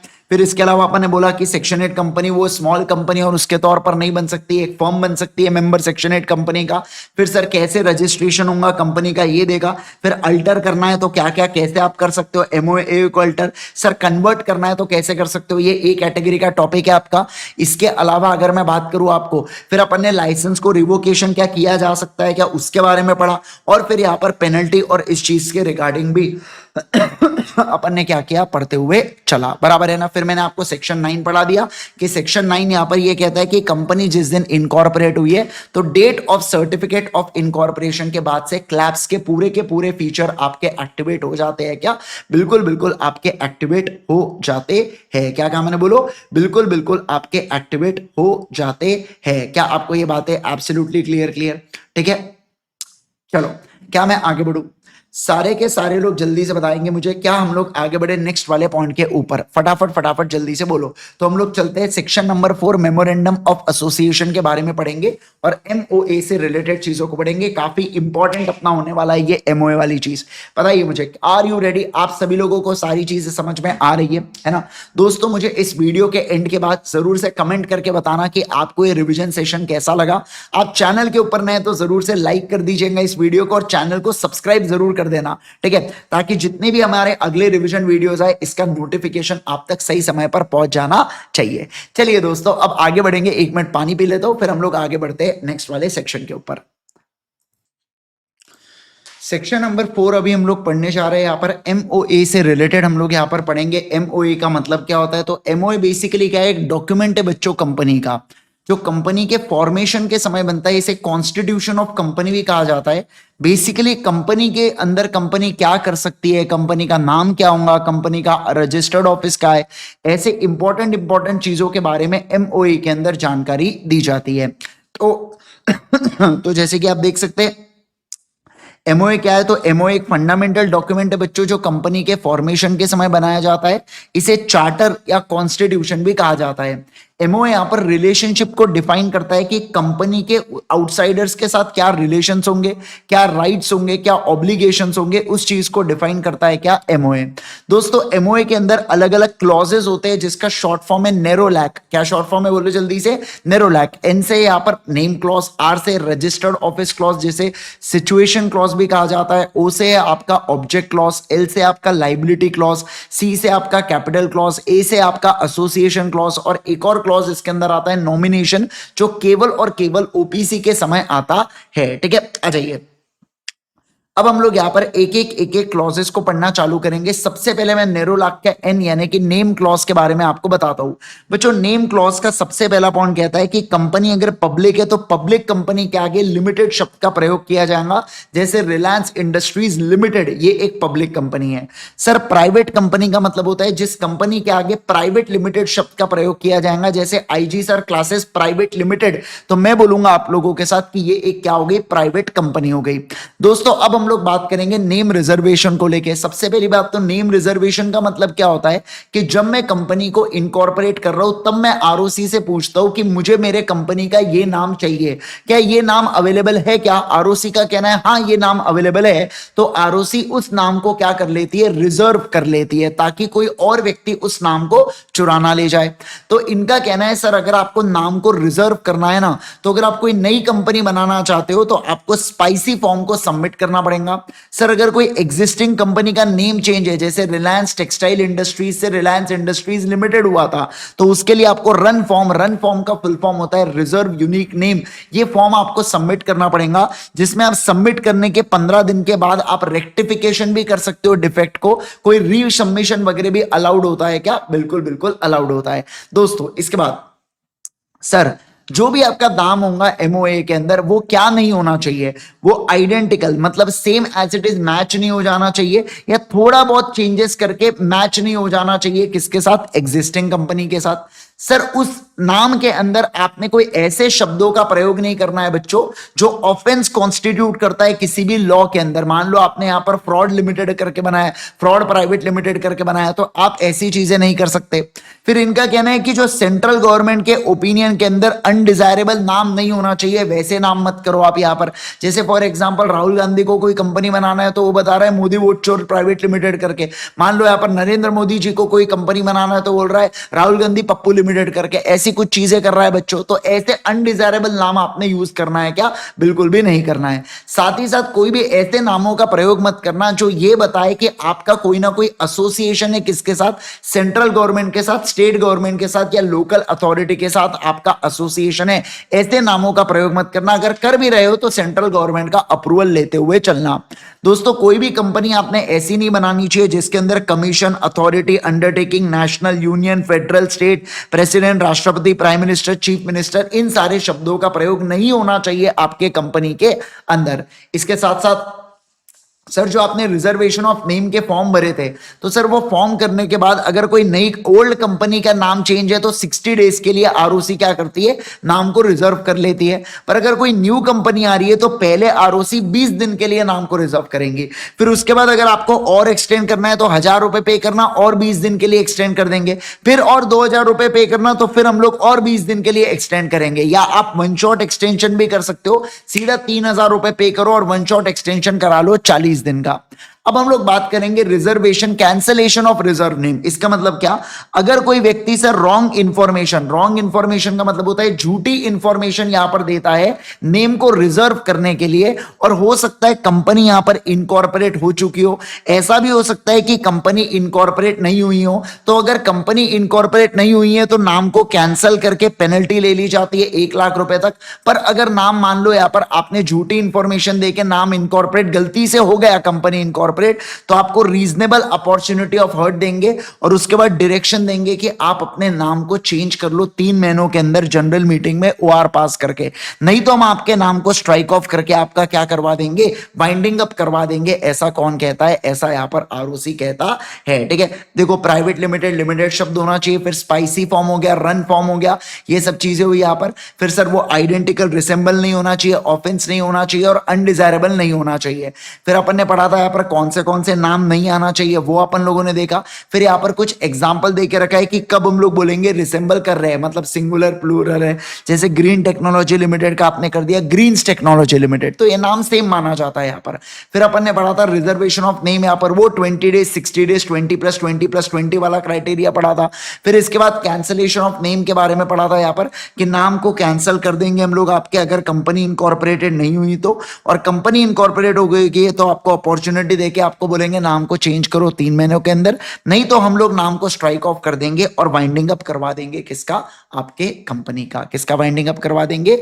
आपके कंपनी का वाइंडिंग अप करवा देंगे। समझ में आ रहा है क्या? ऑलराइट सर, तो यहां पर आपका पहला क्लॉज फिनिश होता है। अगले क्लॉज के ऊपर आ जाएंगे। सेकंड क्लॉज यहां पर बात करता है किसके बारे में? सेकंड क्लॉज बात करता है यहां पर सिचुएशन के बारे में। किसके बारे में बोलो बच्चों? सिचुएशन क्लॉज के बारे में यहां पर बातचीत की जा रही है। सर सिचुएशन क्लॉज का मतलब क्या होता है? सिचुएशन क्लॉज में सर एमओए में यहां पर स्टेट का नाम दिया जाता है जिसके अंदर आरओ सिचुएटेड होने वाला है, मतलब RO is propose to be situated. जैसे मान लो मैं कंपनी अगर नागपुर में डाल रहा हूं, बेटा यहां पर नागपुर में मेरा रजिस्टर्ड ऑफिस होने वाला है, तो मैं महाराष्ट्र स्टेट डालूंगा किसके अंदर? सिचुएशन क्लॉज के अंदर। सर ये इंपॉर्टेंट क्यों होता है? क्योंकि ये कंपनी का डोमिसाइल सेट करता है। डोमिसाइल का मतलब होता है परमानेंट एड्रेस सेट करता है, जिससे जुडिशियल एस्पेक्ट के बारे में पता चलता है कि कंपनी में डिस्प्यूट हुआ तो कौन से कोर्ट के पास जाना है, कहां पे एनसीएलटी कौन से बेंच के पास जाना है। इसका फिस्कल एस्पेक्ट क्या होगा, मतलब जीएसटी कौन से गवर्नमेंट को पे करने वाली है, कौन से स्टेट की गवर्नमेंट का हकदार बनने वाला है, ये जो टैक्स का एस्पेक्ट है, ये सारी चीजें पता चलती है इस क्लॉज से। सर ये वही जगह है रजिस्टर्ड ऑफिस जहां पर कंपनी के बुक्स ऑफ अकाउंट्स रखे जाते हैं। क्या रखे जाते हैं बोलो बच्चों? कंपनी के बुक्स ऑफ अकाउंट्स रखे जाते हैं। इसके साथ साथ मैं आपको बता दूं, ये जो रजिस्टर्ड ऑफिस है ना, इस रजिस्टर्ड ऑफिस को आपको कब तक सेट करना पड़ता है? जब आपने कंपनी को इनकॉर्पोरेट किया, वहां से 30 दिनों के अंदर आपने आपका फाइनल रजिस्टर्ड ऑफिस को सेट करना है। देखो जब आप एमओए एओए को सबमिट कर रहे हो कंपनी इनकॉर्पोरेट करते वक्त, तब स्टेट का नाम डाल दो, पर एक बार सर्टिफिकेट ऑफ इनकॉर्पोरेशन आ गया, वहां से 30 दिनों के अंदर आपको एक ऐसा एड्रेस सेट करना है रजिस्टर्ड ऑफिस का जो रिसीव भी कर पाए और एक्नॉलेज भी कर पाए कम्युनिकेशन को। मैंने आपको बोला था ऑफिस चाहिए, पोस्ट ऑफिस का बॉक्स नहीं होना चाहिए जहां पर कोई हो ना चिट्ठी डाल के चले जाओ करके, ऐसी चीजें नहीं होना चाहिए। एक परफेक्ट ऑफिस होना चाहिए जिसके अंदर कोई व्यक्ति लेटर को रिसीव भी करे, कोई उसको एक्नॉलेज भी करे, ये सारी चीजें उसके अंदर होनी चाहिए। ऑलराइट सर, अगला object clause. Sir object clause का मतलब होता है पर्पस। ऑब्जेक्ट का मतलब होता है पर्पस। बेसिकली सर ये बताता है object for which company is incorporated, यानी कि वो पर्पस जिसके लिए कंपनी इनकॉर्पोरेट की जाती है। सर जो एमओए होता है ना सर, ये क्या करता है? ये ऑब्जेक्ट, ये स्कोप को सेट करता है। एमओए जो है ना, ये स्कोप को सेट करता है, जिसके बाहर एक्ट जा सकते हैं क्या? नहीं सर, एक्ट नहीं जा सकते। और मान लो अगर चले गए तो वो अल्ट्रा वायर्स एक्ट बोले जाते हैं और ये अपने आप में वॉइड होते हैं। फिर चाहे 100% शेयर होल्डर्स भी आके क्यों ना इस बात को रेटिफाई कर दे। क्या कहा मैंने? बोलो 100% शेयर होल्डर्स आके भी क्यों ना इस बात को रेटिफाई कर दे बच्चों, क्या उस एक्ट को सुधारा जा सकता है क्या? ना मुन्ना ना, उस एक्ट को नहीं सुधारा जा सकता। क्या कहा मैंने? बोलो उस एक्ट को नहीं सुधारा जा सकता। Alright sir. सर अगर हमको एमओए को अल्टर करना है, क्या हम एमओए को चेंज कर सकते हैं क्या? बिल्कुल कर सकते हो। एसआर को पास करके एमओए को चेंज कर सकते हो, जो आगे सेक्शन आने वाला है। पर एक बात ध्यान रखना, एमओए जब भी चेंज होगा तो उसका इफेक्ट प्रोस्पेक्टिव होता है, मतलब जैसे ये टाइमलाइन है और यहां पर चेंज हुआ ना, तो चेंज का इफेक्ट हमेशा आगे से आता है, पीछे वाले इसमें चेंज का इफेक्ट कभी नहीं आता, यानी कि रिट्रोस्पेक्टिव इफेक्ट कभी नहीं होता। सर मुझे एक बात बताइए, ये हम लोग क्यों बनाते हैं ऑब्जेक्ट क्लॉज? सर हम लोग यहां पर शेयर होल्डर्स और क्रेडिटर्स को प्रोटेक्ट करना चाहते हैं जो हमारे साथ डील कर रहे हैं, क्योंकि एमओए पब्लिक डॉक्यूमेंट होता है। तो एमओए के अंदर ये जो ऑब्जेक्ट क्लॉज है वो सारे बाहर वाले लोग पढ़ के आएंगे जो कंपनी के साथ कॉन्ट्रैक्ट कर रहे हैं। मतलब हम लोग चाहते हैं कि जो भी बाहर वाला व्यक्ति कंपनी के साथ डील कर रहा है ना, उसको हमारे ऑब्जेक्ट के बारे में पता होना चाहिए। उसने ये नहीं बोलना चाहिए कि अरे ये क्या काम कर रहे हो करके, या मेरा पैसा डूब गया, ऐसी सब चीजें नहीं होनी चाहिए। सर इसका इफेक्ट क्या है कि मान लो अगर मैं अपने ऑब्जेक्ट के बाहर जाके काम करता हूं ना, तो क्रेडिटर और शेयर होल्डर मेरे खिलाफ इंजंक्शन का ऑर्डर यानी कि कोर्ट से स्टे ऑर्डर ला सकते हैं। और एक बात बता दूं, अगर कोई अल्ट्रा वायर्स एक्ट है ना, तो कोई मेरे ऊपर केस फाइल कर सकता है क्या? नहीं सर, कोई भी केस फाइल यहां पर नहीं कर सकता। Let it be very Frank. इसके अलावा सर अगर कोई डायरेक्टर है, मान लो ये डायरेक्टर की पावर है, ये एमओए की पावर है, एमओए 50 लाख तक लोन ले सकता है, ऐसा एमओए कहता है। और डायरेक्टर के पास पावर है कि वो 20 लाख रुपए तक लोन ले सकता है। तो मान लो 10 लाख का लोन लिया, तो एमओए भी अलाउ करता है, एओए भी अलाउ करता है। बहुत अच्छी बात है, परफेक्ट चीज है। सर मान लो 55 लाख का लोन लिया, तो ये अल्ट्रा वायर्स एक्ट हो गया। सर मान लो 30 लाख का लोन लिया यहां पर किसने? डायरेक्टर ने। अब ये तो डायरेक्टर के पावर के बाहर हुई ना बात, पर लॉ कहता है कि आप इस एक्ट को क्या कर सकते हो? आप इस एक्ट को रैटिफाई कर सकते हो। रैटिफाई का मतलब क्या होता है? आप इस एक्ट को सब्सिक्वेंटली अप्रूव कर सकते हो। मतलब आप ये बोल सकते हो कि हमने इस चीज को क्या कर दिया, हमने इस चीज को अप्रूव कर दिया, और उस एक्ट को आप वैलिड बना सकते हो जो डायरेक्टर के पावर के बाहर थी, फिर भी डायरेक्टर ने किया, उस एक्ट को आप वैलिड करवा सकते हो। ठीक है सर, ऑलराइट। अगला सर, अब हम लोग बात करेंगे डॉक्ट्रिन ऑफ अल्ट्रा वायर्स के बारे में। डॉक्ट्रिन ऑफ अल्ट्रा वायर्स का मतलब होता है कि जब कंपनी एंटर करती है कॉन्ट्रैक्ट के अंदर, जो उसके ऑब्जेक्ट के बाहर है, जो उसके स्कोप के बाहर है बच्चों, तो उस एक्ट को बोला जाता है अल्ट्रा वायर्स एक्ट। और ये जो अल्ट्रा वायर्स एक्ट होता है ना, ये वॉइड नेचर के होते हैं। कैसे नेचर के होते हैं? वॉइड मतलब कोई भी कंपनी इसके ऊपर केस नहीं कर सकती, कोई आउटसाइडर कंपनी के ऊपर केस नहीं कर सकता। किस चीज को लेके?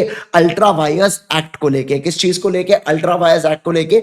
एक आपने केस लॉ भी यहां पर देखा था बच्चों, है ना? कौन सा केस लॉ था, कोई मुझे बता सकता है क्या? Ashbury railway carriage and iron company versus Riche वाला केस लॉ भी हम लोगों ने यहां पर रेगुलर क्लास के अंदर देखा था। अभी आप उतना ध्यान दीजिए, अभी मैं फैक्ट्स के अंदर नहीं जाता हूं केस लॉ के। सर एक बात बता दो, कोई भी अल्ट्रा वायर्स एक्ट के लिए है ना, कोई भी पार्टी, एक बात ध्यान रखना, अल्ट्रा वायर्स एक्ट ऐसे ट्रांजैक्शन होते हैं जिसके ऊपर 100% पार्टीज का भी कंसेंट मिल जाए ना, फिर से बोल दूं मैं, 100% लोगों का भी कंसेंट मिल जाए ना, वो हाँ हो सकता है क्या?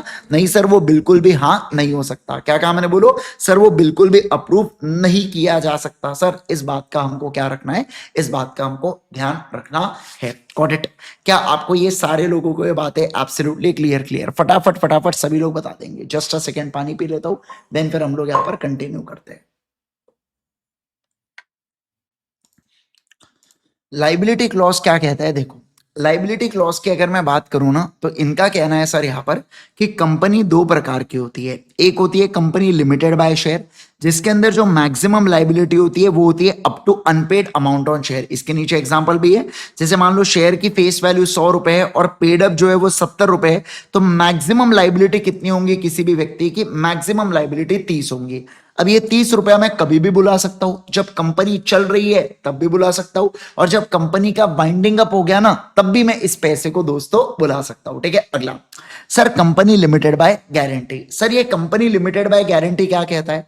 कंपनी लिमिटेड बाय गारंटी की बात करूं तो इनका कहना है कि सर जो अमाउंट है ना, जो अमाउंट है ना सर, यहां पर एक बात ध्यान रखना, मेंबर से आप पैसे को बुला सकते हो जितना उसने अंडरटेक किया है कंट्रीब्यूट करने के लिए। इसका अर्थ क्या हुआ कि मेंबर ने जितना वादा किया है, मैं उससे उतना पैसा बुला सकता हूं। अच्छा सर, उतना पैसा, पर सर मुझे एक बात बताइए, आप उतना पैसा तो बुला लोगे, पर कब बुलाओगे? तो गारंटी कंपनी के केस में पैसे को केवल और केवल तब बुलाया जाता है बच्चों, जब कंपनी का वाइंडिंग अप हो रहा हो। वाइंडिंग अप का मतलब क्या होता है? कंपनी बंद हो रही हो, कंपनी को ताला लग रहा हो, केवल और केवल उस समय ही आप क्या कर सकते हो? उस समय ही आप पैसे को बुला सकते हो। क्या कर सकते हो? बोलो जल्दी से। उस समय ही आप यहां पर पैसे को बुला सकते हो। ठीक है सर, यहां पर कभी भी बुला सकते हैं, यहां पर केवल और केवल बाइंडिंग अप के समय बुला सकते हो। बराबर है? Okay sir. अब पैसा किससे बुला सकते हैं? तो सबसे पहली बात तो जो प्रेजेंट मेंबर है उनसे पैसा बुला सकते हैं, और कुछ केसेस के अंदर पास्ट मेंबर से भी पैसा बुला सकते हैं। कब? सर प्रेजेंट मेंबर से पैसा मिला पर वो हमारे डेट्स को सेटिस्फाई नहीं कर पाया, मतलब हमारे डेट्स काफी ज्यादा थे एज कंपेयर टू असेट जितने पास अपने पास आए, और मेंबर से पैसा बुलाने के बाद भी हम सब लोगों को पैसा नहीं दे पा रहे, तो इस केस के अंदर पास्ट मेंबर से भी पैसा बुलाएंगे। पर पास्ट मतलब कितना पास्ट, मतलब कितना पुराना मेंबर होना चाहिए? तो देखो, जब से मेंबर सीज हुआ है, मान लो जब से मेंबर छोड़ के गया है कंपनी को, जब से मेंबर ने अपने इंटरेस्ट को किसी और को ट्रांसफर कर दिया है, अगर वहां से 1 साल के अंदर कंपनी का वाइंडिंग अप होता है ना, तो जिस समय एक व्यक्ति मेंबर था उस समय के अगर कोई भी डेट्स एंड लायबिलिटीज ड्यू पड़े वाइंडिंग अप के समय, तब हम लोग क्या बुला सकते हैं? मेंबर से कंट्रीब्यूशन को बुला सकते हैं। आइए मैं एक और बार आपको समझाता हूं। जैसे ये मिस्टर ए है बच्चों, ये टाइमलाइन है, यहां पर वो सीज हो गया मेंबर बनने से, मतलब उसने अपना जो इंटरेस्ट था वो किसी और को दे दिया।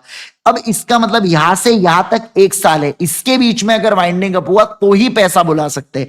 मतलब सर यहां पर वाइंडिंग अप हुआ तो 0 रुपए देगा मिस्टर है, सर यहां पर वाइंडिंग अप हुआ तो वो कितना अमाउंट देगा? जितना उसने वादा किया था, यानी कि अप टू 1 लाख रुपए यहां पर वो देगा। सर यहां पर हुआ तो जिस समय मेंबर है वादे वाला अमाउंट यानी कि 1 लाख देने वाला है। पर सवाल बनता है कि सर यहां पर भी वो पैसे दे सकता है, कितना? वो उस समय के डेट्स बच्चों, क्या कहा मैंने? बोला जिस समय वो मेंबर था ना उस समय के डेट्स अगर आज भी अनपेड है ना, तो उसके लिए आप क्या कर सकते हो? पैसे को बुला सकते हो, या जो भी कॉस्ट ऑफ वाइंडिंग अप होता है, जैसे कि लिक्विडेटर की फीस देना होता है, ऐसे अलग अलग चीजें होती है, तो उसके लिए भी आप पैसे को क्या बुला सकते हो? क्या? बिल्कुल बिल्कुल बुला सकते हो सर। ऐसा यहां पर किसके अंदर बोला गया? लाइबिलिटी क्लॉज के अंदर बोला गया। अगला कैपिटल क्लॉज है, बड़ा सिंपल। कैपिटल क्लॉज के अंदर आप अथराइज कैपिटल डालते हो, डिवीजन उसका, जैसे कि मान लो 1 करोड़ का अथराइज कैपिटल है तो 1 लाख इंटू 100 रुपए। फिर subscriber of MOA agree to subscribe, मतलब आपने सब्सक्राइबर की डिटेल्स भी आप डालते हो। सब्सक्रिप्शन क्लॉज के अंदर आप सब्सक्राइबर का नाम और नंबर ऑफ शेयर कितने लिए वो डालोगे। नॉमिनेशन क्लॉज केवल और केवल ओपीसी के अंदर चलता है, और इसमें हम लोग क्या देते हैं? नेम ऑफ नॉमिनी यहां पर बताते हैं। क्या बताते हैं बोलो बच्चों? नेम ऑफ नॉमिनी को यहां पर बताया जाता है। ठीक है, ऑलराइट सर। अगला, अब अगर मैं बात करूं इसके साथ, अब हमारा नेक्स्ट आता है कौन सा? अब हम लोग बात करेंगे आर्टिकल्स ऑफ एसोसिएशन एओए के बारे में। किसके बारे में बोलो जल्दी से? आर्टिकल्स ऑफ एसोसिएशन एओए के बारे में पढ़ेंगे। Sir articles of association internal rules and regulations के बारे में बात करता है। जैसे एमओए जो है ना वो कंपनी का एक्सटर्नल वालों के साथ लफड़ों के बारे में बात करता है, पर जो आर्टिकल्स ऑफ एसोसिएशन है ना ये इंटरनल, मतलब ये कंपनी का और मेंबर्स का आपस में क्या रिलेशन है, और विद इन मेंबर्स आपस में क्या रिलेशन है। कुछ एग्जांपल भी दिया था मैंने आपको, जैसे जनरल मीटिंग की बात हुई, बोनस बांटना, कब बांटना, वोटिंग राइट्स क्या देना, शेयर फॉरफीचर की बातें हो गई। ये सारी की सारी किसके अंदर आती है? आर्टिकल्स ऑफ एसोसिएशन के अंदर आती है। किसके अंदर आती है बोलो बच्चों? आर्टिकल्स ऑफ एसोसिएशन के अंदर आती है। ठीक है, ऑलराइट सर। अब देखो आर्टिकल्स ऑफ एसोसिएशन में एक एंट्रेंचमेंट प्रोविजन होता है। एंट्रेंचमेंट प्रोविजन का मतलब होता है चीजों को ज्यादा डिफिकल्ट करना। मान लो जैसे फॉर एग्जांपल आपके घर के गेट, जो मेन गेट है ना, वहां पर आप एक ताला लगाए थे, पर आपके पप्पा को लगा कि नहीं यार कुछ तो गड़बड़ है, अगर मान लो चोर वोर आ गया, एक ताला तो आसानी से खुल जाएगा, तो उन्होंने एक और ताला लगा दिया। तो मैं क्या बोलूंगा? आपने प्रोटेक्शन बढ़ा दिया अपने घर का। इसका मतलब क्या हुआ बच्चों? इसका मतलब ये होता है एंट्रेंचमेंट। क्या होता है? अगर आप ऐसी चीजें कंपनी में करो जिसमें कोई सिंपल चीज को आप ज्यादा डिफिकल्ट कर दो, तो आप उसको बोलोगे एंट्रेंचमेंट प्रोविजन। मतलब हम लोग ऐसा प्रोसेस सेट करते हैं जिससे अल्टरेशन करना काफी डिफिकल्ट या ज्यादा डिफिकल्ट होता है। स्पेसिफिकली ये लोग बात कर रहे हैं कि हम किसी स्पेसिफिक प्रोविजन को अल्टर करना चाहते हैं ना, तो ज्यादा रिस्ट्रिक्टिव होना चाहिए एसआर से, तभी आप क्या कर सकते हो? एंट्रेंचमेंट प्रोविजन डाल सकते हो। अब सवाल बनता है सर एंट्रेंचमेंट प्रोविजन को डाले कैसे? तो जिस समय कंपनी बन रही है उसी समय एंट्रेंचमेंट प्रोविजन को एओए में डाल दो, या बाद में आप इसको अमेंडमेंट करके भी एओए में डाल सकते हो। सर अमेंडमेंट करके एओए में कैसे डालेंगे? मान लो सर अगर कोई प्राइवेट कंपनी है, क्या है बोलो बच्चों? अगर कोई प्राइवेट कंपनी है तो वहां पर आपको यूनानिमस रिजोल्यूशन लेना पड़ेगा। क्या लेना पड़ेगा बोलो? यूनानिमस। यूनानिमस रिजोल्यूशन का मतलब होता है 100% मेंबर्स का अप्रूवल आपको लेना पड़ेगा बच्चों। किसके लिए? एंट्रेंचमेंट प्रोविजन को घुसेड़ने के लिए, केस के अंदर एओए के अंदर। और सर अगर पब्लिक कंपनी है तो उस केस के अंदर आपको एसआर, एसआर का मतलब क्या होता है? स्पेशल रिजोल्यूशन, यानी कि 75% और मोर का अप्रूवल आपको लगेगा किसके अंदर? पब्लिक कंपनी के अंदर। एक एग्जांपल देता हूं, मान लो आज अगर मैं डायरेक्टर को रिमूव करना चाहता हूं तो एसआर से कर सकता हूं, पर डायरेक्टर्स चाहते हैं कि डायरेक्टर को रिमूव करने के लिए 90% का अप्रूवल चाहिए। अब 75% से 90% ये क्या होता है, एंट्रेंचमेंट प्रोविजन मुझे डालना पड़ेगा एओए में। तो कैसे डाल पाऊंगा, प्राइवेट कंपनी है तो पूरे मेंबर्स का अप्रूवल लेके, पब्लिक कंपनी है तो 75% और मोर का अप्रूवल लेके। ठीक है, अगला सर नोटिस टू चेंज। अब मुझे एक बात बताइए, आप जो भी चेंज कर रहे हो, इनकॉर्पोरेशन के वक्त डाल रहे हो तो स्पाइसी फॉर्म में डाल देना। सर बाद में अगर आप चेंज कर रहे हो ना, एंट्रेंचमेंट प्रोविजन डाल रहे हो ना एओए के अंदर, तो MGT 14 along with the fees आपको 30 दिन के अंदर सबमिट करना पड़ेगा। क्या, बिल्कुल बिल्कुल यहां पर सबमिट करना पड़ेगा। क्या कहा मैंने, बोलो, बिल्कुल बिल्कुल यहां पर सबमिट करना पड़ेगा। ठीक है, ऑलराइट सर, अगला। अब नेक्स्ट आता है यहां पर डॉक्ट्रिन ऑफ कंस्ट्रक्टिव नोटिस के बारे में पढ़ेंगे हम लोग। किसके बारे में पढ़ेंगे, बोलो जल्दी से। डॉक्ट्रिन ऑफ कंस्ट्रक्टिव नोटिस के बारे में हम लोग यहां पर पढ़ने वाले हैं। Sir doctrine of constructive notice क्या कहता है कि जो एमओए और एओए होते हैं ना, ये सारे के सारे पब्लिक डॉक्यूमेंट है। क्या है, बोलो जल्दी से, ये सारे के सारे पब्लिक डॉक्यूमेंट है। मतलब कोई भी आउटसाइडर अगर कंपनी के साथ डील कर रहा है तो हम अज्यूम कर लेंगे कि उसको एमओए और एओए के बारे में नॉलेज है और उसको पढ़ने के बाद ही वो कंपनी के साथ डील कर रहा है। सर उसने नहीं पढ़ा होगा तो भी हम अज्यूम कर लेंगे कि वो पढ़ के आया होगा। इससे होगा क्या, इससे हम लोग बोलेंगे कि कंपनी को प्रोटेक्ट किया जा सकता है। क्या किया जा सकता है, बोलो ना, कंपनी को प्रोटेक्ट। मतलब इन्होंने पूरी लाइबिलिटी किसके ऊपर डाल दी, आउटसाइडर के ऊपर डाल दी कि भैया तेरी जिम्मेदारी है कि तू जब भी कंपनी के साथ डील करे ना, कृपया करके चेक कर लेना कि बराबर से एमओए और बराबर से एओए को तूने रीड किया है या नहीं किया है। इस बात को कौन चेक करेगा, इस बात को बच्चों वो चेक करेगा। वो मतलब कौन, आउटसाइडर चेक करेगा। मतलब sir doctrine of constructive notice के अंदर लाइबिलिटी किसके ऊपर डाल दी, आउटसाइडर के ऊपर डाल दी। किसके ऊपर डाल दी, आउटसाइडर के ऊपर डाल दी। ऑलराइट सर, अगला। सर लेकिन कुछ एक्सेप्शन है डॉक्ट्रिन ऑफ कंस्ट्रक्टिव नोटिस के, जो कहता है यहां पर कि हम आउटसाइडर्स को प्रोटेक्ट करेंगे और कंपनी की लाइबिलिटी डाल देंगे। Sir doctrine of constructive notice का एक्सेप्शन कहता है डॉक्ट्रिन ऑफ इंडोर मैनेजमेंट। क्या कहता है, बोलो बच्चों, डॉक्ट्रिन ऑफ इंडोर मैनेजमेंट। क्या है, बोलो, डॉक्ट्रिन ऑफ इंडोर मैनेजमेंट।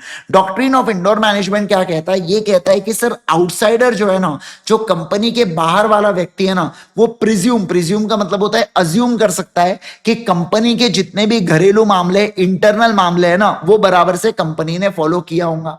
अगर तुम मुझसे देर रात तक चैटिंग कर रहे हो, इसका मतलब तुम्हारे घर वालों की हाँ है, बाद में तुम ये नहीं बोल सकते घर वाले नहीं मानेंगे करके। ऐसा डॉक्ट्रिन ऑफ इंडोर मैनेजमेंट कहता है कि अगर आउटसाइडर्स यहां पर प्रिज्यूम कर सकते हैं कि कंपनी के अंदर के जितने भी मैटर्स है ना, वो सब कुछ चंगा सी, सब कुछ बढ़िया सी, सब कुछ एकदम टकाटक, ऐसा कौन करेगा, ऐसा आउटसाइडर यहां पर अज्यूम करेगा। क्या करेगा, बोलो बच्चों, ऐसा आउटसाइडर यहां पर अज्यूम करेगा। समझ में आ रहा है क्या आपको बात है, ऑलराइट सर। लेकिन इस रूल के कुछ एक्सेप्शन है। क्या एक्सेप्शन है, पहला है नॉलेज ऑफ इरेगुलरिटी। अगर आउटसाइडर को पता है कि कंपनी के इंटरनल ने क्या लोचा है, फिर भी वो कंपनी के साथ जानबूझ के डील कर रहा है, तो गलती किसकी, गलती आउटसाइडर की। दूसरा नेग्लिजेंस। नेग्लिजेंस का मतलब क्या होता है, अगर आउटसाइडर कॉमन सेंस का इस्तेमाल नहीं करता है। जैसे एक डेटर कंपनी को अपनी उधारी चुकाने के लिए आता है, वहां पर चाय वाला था, चाय वाला क्या बोलता है, मुझे पैसे दे दो, आज कैशियर छुट्टी में, मैं कल कैशियर को दे दूंगा। अरे भैया आपने कॉमन सेंस लगाना चाहिए था कि क्या एक चाय वाले को कैशियर की परमिशन मिलने वाली है, क्या नहीं मिलने वाली है। तो इस केस के अंदर मैं बोलूंगा आपने नेग्लिजेंस किया। सर अगर फॉर्जरी होती है ना, फॉर्जरी का मतलब होता है चोरी किया, अरे टन टन। सर अगर आपने किसी डायरेक्टर की साइन चोरी किया या कुछ उटपटांग काम किया, तो ये फॉर्जरी वाला केस होता है। मतलब इसके लिए ना कंपनी जिम्मेदार, ना आउटसाइडर जिम्मेदार, पूरा होल नल एंड वॉइड माना जाता है। Sir question about existence of agency. जैसे मैं बच्चों, मेरे पास रिलायंस का शेयर है, मैं जाता हूं यहां पर आपको आके कहता हूं मैं रिलायंस का डायरेक्टर हूं ना, मेरे साथ कॉन्ट्रैक्ट करो रिलायंस के बिहाफ में। अरे रिलायंस बोलेगा भाई तू है कौन, हम तो तुझे जानते ही नहीं करके। इसका मतलब क्या, यहां पर क्वेश्चन ऑफ एजेंसी आया कि जो कंपनी है ना, वो अपने एजेंट यानी कि डायरेक्टर के थ्रू काम करते हैं। पर कोई भलता ही पर्सन आके डायरेक्टर बता दे कंपनी का, तो यहां पर आप ये नहीं बोल सकते डायरेक्टर बाय होल्डिंग आउट करके, ऐसा कोई कॉन्सेप्ट यहां पर नहीं होता। और साथ में बोल के रखा है फिर डॉक्ट्रिन ऑफ अल्ट्रा वायस, यानी कि कोई भी अल्ट्रा वायस ट्रांजेक्शन होते हैं ना, तो उसके लिए कंपनी जिम्मेदार कभी भी नहीं होने वाली है, ऐसा यहां पर बोला गया है। फिर हम लोगों ने सेक्शन नंबर 16 को पढ़ा था, जो ये कहता है कि एक्ट सबसे सुप्रीम होता है, सबसे ऊपर एक्ट होता है, उसके अंदर एमओए आता है, उसके नीचे एओए, और उसके नीचे जो भी एग्रीमेंट या रेजोल्यूशन होते हैं ना, वो उसके नीचे आते हैं। किसके नीचे आते हैं बच्चों, एओए के नीचे आते हैं। ये सारी चीजें अपन ने पढ़ी थी। ये देखो, ये सिचुएशन क्लॉज हुआ, फिर ये ऑब्जेक्ट लॉस के बारे में पढ़ा, फिर डॉक्ट्रिन ऑफ अल्ट्रा वायर्स के बारे में पढ़ा, ये केस लॉ था इसका। फिर इसके अलावा सर अपन ने इफेक्ट पढ़ा कि इंजंक्शन का ऑर्डर और एनफोर्समेंट किया जा सकता है। लाइबिलिटी क्लॉज के बारे में पढ़ा, कैपिटल सब्सक्रिप्शन नॉमिनेशन के बारे में पढ़ा। फिर अपन ने एओए से रिलेटेड कंटेंट्स वगैरह देखा, ये एंट्रेंचमेंट प्रोविजन वाली बातें की अपन लोगों ने। फिर उसके बाद अगर डॉक्ट्रिन ऑफ कंस्ट्रक्टिव नोटिस और इंडोर मैनेजमेंट के बारे में अपन ने पढ़ा, और अकॉर्डिंगली उसके एक्सेप्शंस भी ये पूरे के पूरे अपन लोगों ने देख लिए। फिर section number 6 act to override memorandum and articles के बारे में भी अपन ने पढ़ लिया। क्या? बिल्कुल बिल्कुल पढ़ लिया। Done done done done. बोलो बोलो बोलो जल्दी से मुझे, क्या आपको इतनी बातें क्लियर है क्या? सर सेक्शन नंबर 10 क्या कहता है? Effect of memorandum and articles. इनका कहना है कि जैसे ही मेमोरेंडम एंड आर्टिकल्स रजिस्टर हो जाते हैं ना, तो वो क्या हो जाते हैं? मेंबर्स के ऊपर बाइंडिंग हो जाते हैं, कंपनी टू मेंबर्स के कॉन्ट्रैक्ट वैलिड हो जाता है, और मेंबर्स के आपस के भी कॉन्ट्रैक्ट वैलिड हो जाते हैं। क्या? बिल्कुल बिल्कुल वैलिड हो जाते हैं। क्या कहा मैंने? बोलो। बिल्कुल बिल्कुल वैलिड हो जाते हैं। क्या आपको ये बातें क्लियर? सभी लोग जल्दी से बताएंगे मुझे, क्या आपको ये चीजें एब्सोल्युटली क्लियर? फटाफट बोलो, जल्दी से बोलो, फटाफट बोलो, फटाफट बोलो। हाँ सर क्लियर। चलिए जी चलिए, आ जाओ। अब हम लोग चलेंगे किसके ऊपर? अब हम लोग चलेंगे सेक्शन नंबर 13 के ऊपर, एंड देन फिर उसके बाद हम लोग क्या करेंगे? देन फिर उसके बाद हम लोग यहाँ पर सेक्शन नंबर 13 को पूरा डिटेल में पढ़ेंगे, जो बात करता है किसके बारे में? अल्ट्रेशन ऑफ मेमोरेंडम के बारे में।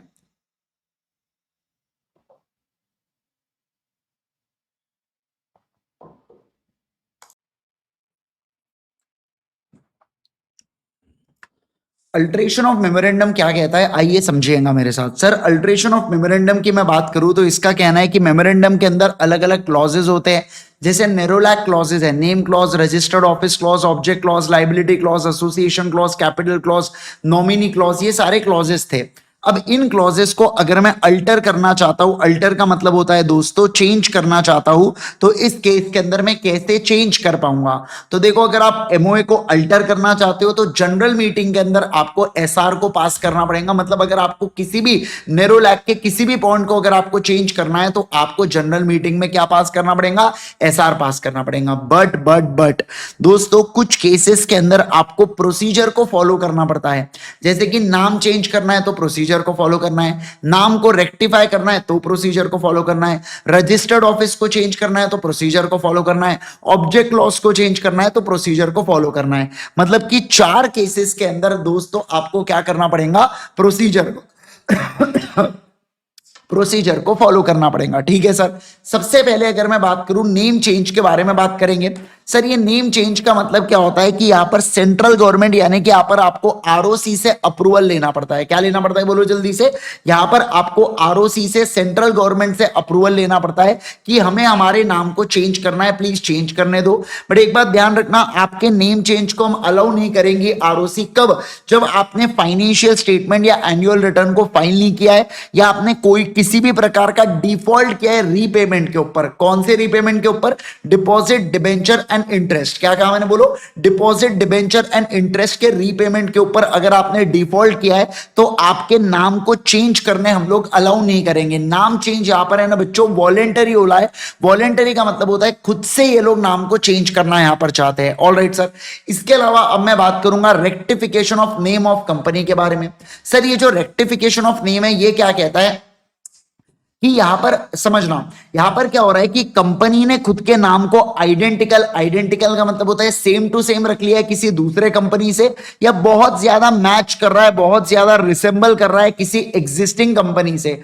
तो उस केस में रीजनल डायरेक्टर एक तो खुद से, या अगर कोई रजिस्टर्ड प्रोप्राइटर है यानी कोई प्रोप्राइटर ऑफ ट्रेडमार्क है बच्चों, तो वो भी क्या कर सकता है? रीजनल डायरेक्टर को यहां पर अर्जी लगा सकता है, और रीजनल डायरेक्टर ऑर्डर पास करेगा और डायरेक्ट करेगा कंपनी को कि तुम अपने नाम को चेंज करो 3 महीने के अंदर। कितने समय के अंदर?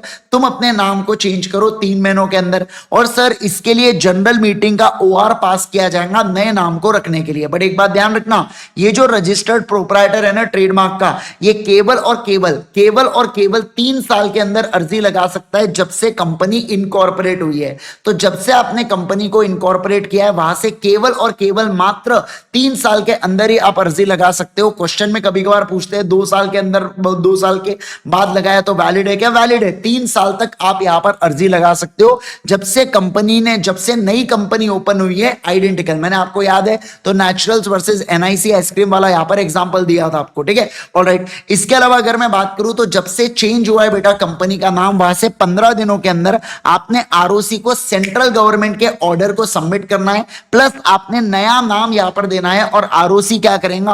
आपको न्यू सर्टिफिकेट ऑफ इनकॉर्पोरेशन दे देगा। इसके साथ साथ अगर मैं बात करूं, अगर आपने अर्जी नहीं दी, अगर आपने आरओसी को डॉक्यूमेंट्स एप्लीकेशन नहीं दिया तो फाइन लगता है 1,000 रुपए प्रतिदिन के हिसाब से, प्लस ऑफिसर को 5,000 रुपए से लेके 5 लाख रुपए तक दोस्तों यहां पर क्या लगता है? फटका लगता है। अब हम लोग तीसरी चीज के बारे में बात करेंगे जो प्रोसीजरल रिक्वायरमेंट है एमओए को अल्टर करने के लिए, और वो है यहां पर change in registered office from one state to another. मतलब अगर आप अपने रजिस्टर्ड ऑफिस को एक स्टेट से दूसरे स्टेट में शिफ्ट करना चाहते हो तो इस केस के अंदर आपको क्या करना होगा? जैसे मैंने आपको बताया था कि मान लो हमारी जो कंपनी है उस कंपनी का registered office Nagpur Maharashtra ROC के अंदर आता है और हम इसको अगर गोवा के अंदर शिफ्ट करना चाहते हैं गोवा आरओसी के अंदर, तो ऐसे केस में मुझे क्या करना होगा और कौन सी प्रोसीजर को मुझे फॉलो करना होगा? तो देखो एक बात ध्यान रखना, सबसे पहले मैं यहां पर क्या लेता हूं? सबसे पहले मैं यहां पर गवर्नमेंट का अप्रूवल लेता हूं, और गवर्नमेंट में ये बड़ी बात है तो रीजनल डायरेक्टर का अप्रूवल लिया जाता है। तो रीजनल डायरेक्टर को INC 23 फॉर्म भरा जाता है उसके अप्रूवल के लिए। इसके साथ में फीस और कुछ डॉक्यूमेंट्स देना पड़ता है। डॉक्यूमेंट क्या क्या देते हो आप? जो मेमोरेंडम ऑफ एसोसिएशन है और उसके अंदर जो चेंज होने वाला है आपका सिचुएशन क्लॉज, उसके बारे में आप चीजें बताते हो। दूसरा, मिनट्स ऑफ मीटिंग की कॉपी, मतलब जो जनरल मीटिंग हुई थी जिसके अंदर इसका डिसीजन लिया गया कि ठीक है एक प्लेस से दूसरे प्लेस में हम लोग शिफ्ट करेंगे, तो कितने लोगों ने फेवर में वोट किया, कितने लोगों ने अगेंस्ट में वोट किया, उस मिनट्स ऑफ मीटिंग की कॉपी देना पड़ता है। साथ ही साथ बोर्ड ऑफ डायरेक्टर्स ने एग्री किया होगा तो बोर्ड रेजोल्यूशन की कॉपी देना पड़ता है।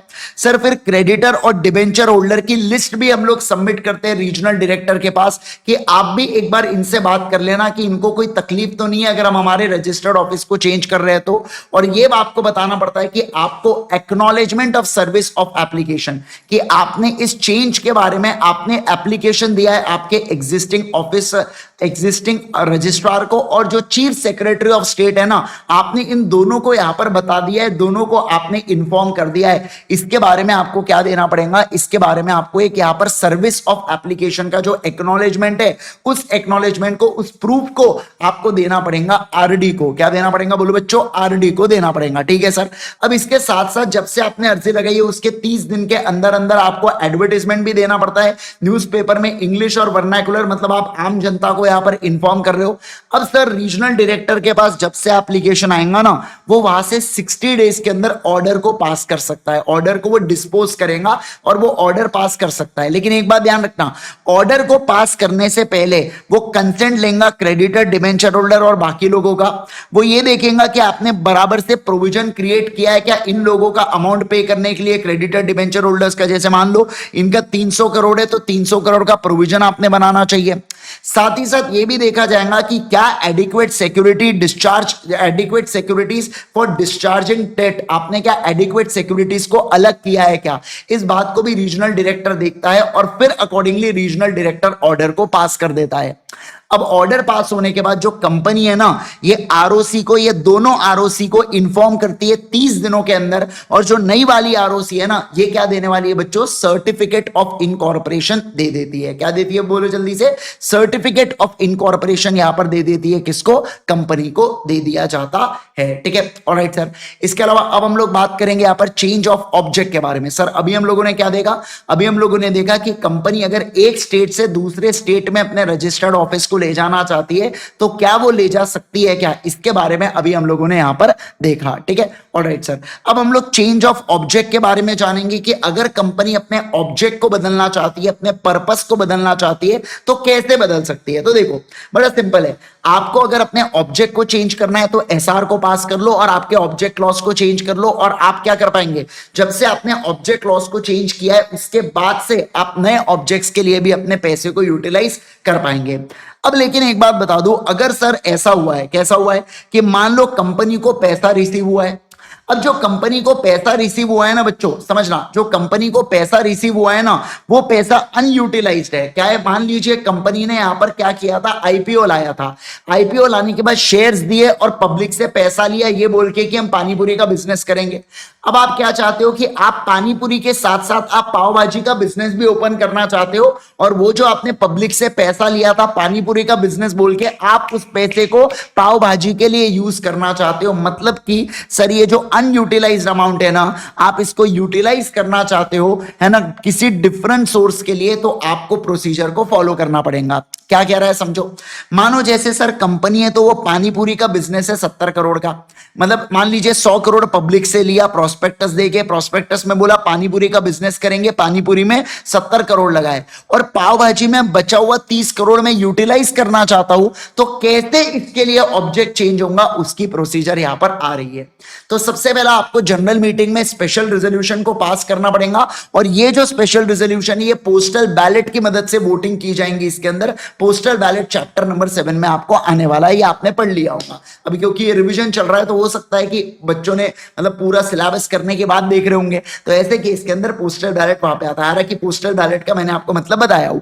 इसके साथ साथ अगर मैं बताऊं आपको, तो नोटिस, जो जनरल मीटिंग की नोटिस आपको देना पड़ता है, उसके अंदर आपको डिटेल्स देना पड़ेगा कि टोटल कितना पैसा मिला, भैया मैंने कितना पैसा यूटिलाइज कर लिया, कितना अनयूटिलाइज है, मैं क्या चेंज करना चाहता हूं, यानी कि प्रपोज अल्टरेशन क्या है, मैं क्यों चेंज करना चाहता हूं, यानी कि रीजन क्या है चेंज करने का। इसके साथ साथ जो अमाउंट प्रपोज्ड है to be utilise under new object, मतलब क्या कि कितना अमाउंट को मैं यूज करने वाला हूं नए ऑब्जेक्ट के अंदर। साथ ही साथ ये जो मैं चेंज करूंगा ना, इससे मेरे अर्निंग और कैश फ्लो के ऊपर कितना फर्क पड़ेगा, और अदर रेलेवेंट इंफॉर्मेशन, और ऐसा प्लेस जहां पर रिजोल्यूशन की कॉपी कोई भी आके क्या कर सकता है, ऑब्टेन कर सकता है। ये सारी इंफॉर्मेशन, ये पूरी की पूरी इंफॉर्मेशन मैं कहां पर देता हूं, ये पूरी की पूरी इंफॉर्मेशन बेटा जनरल मीटिंग के जो नोटिस जाने वाली है ना जनरल मीटिंग की, उसके अंदर दी जाती है। किसके अंदर दी जाती है, इन सारे चीजों के अंदर दी जाती है। ठीक है, ऑलराइट सर। इसके अलावा notice simultaneous to notice dispatch, अब जो आपने नोटिस डिस्पैच किया है उसके साथ साथ साइमल्टेनियसली यहां पर आपको क्या करना है